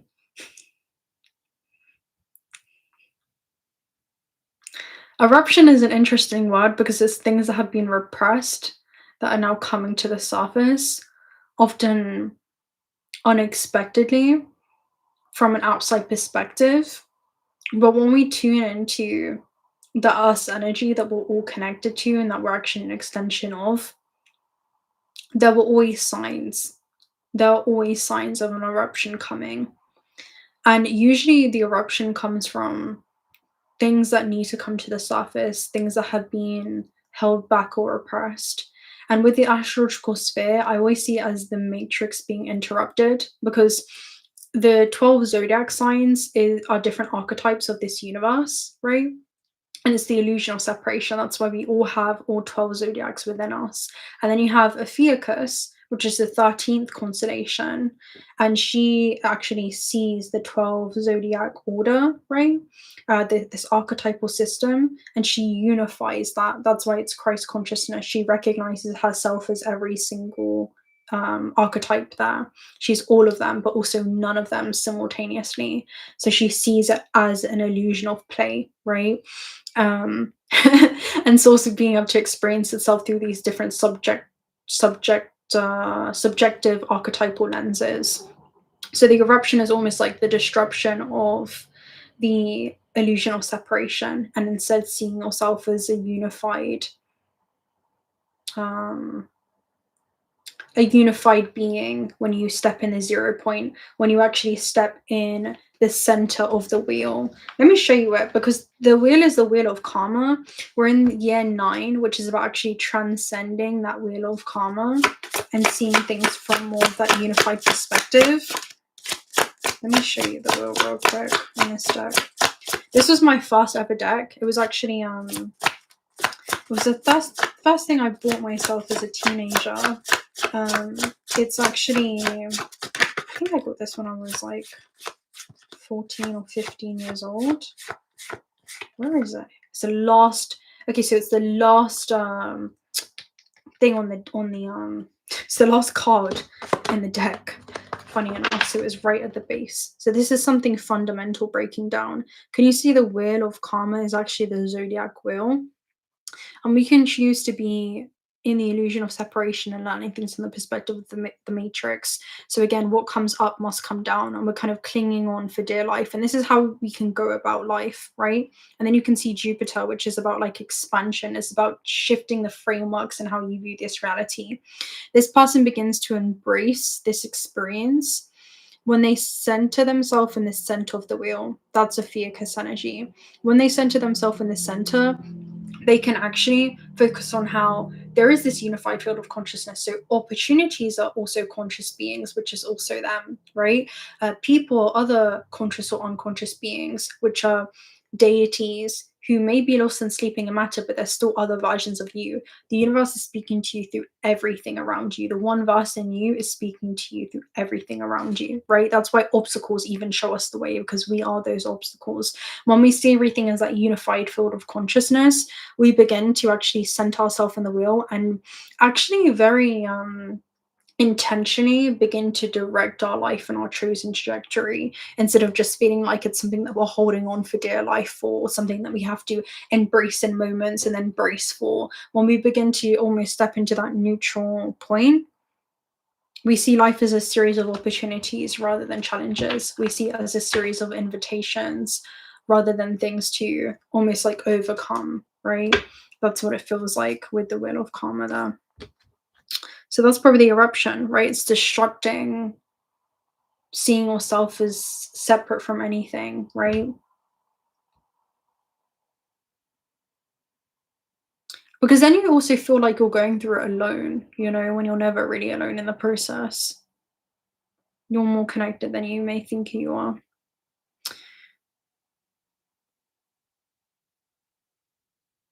That's how you bring higher levels of awareness into this gameplay experience, and it becomes more fun.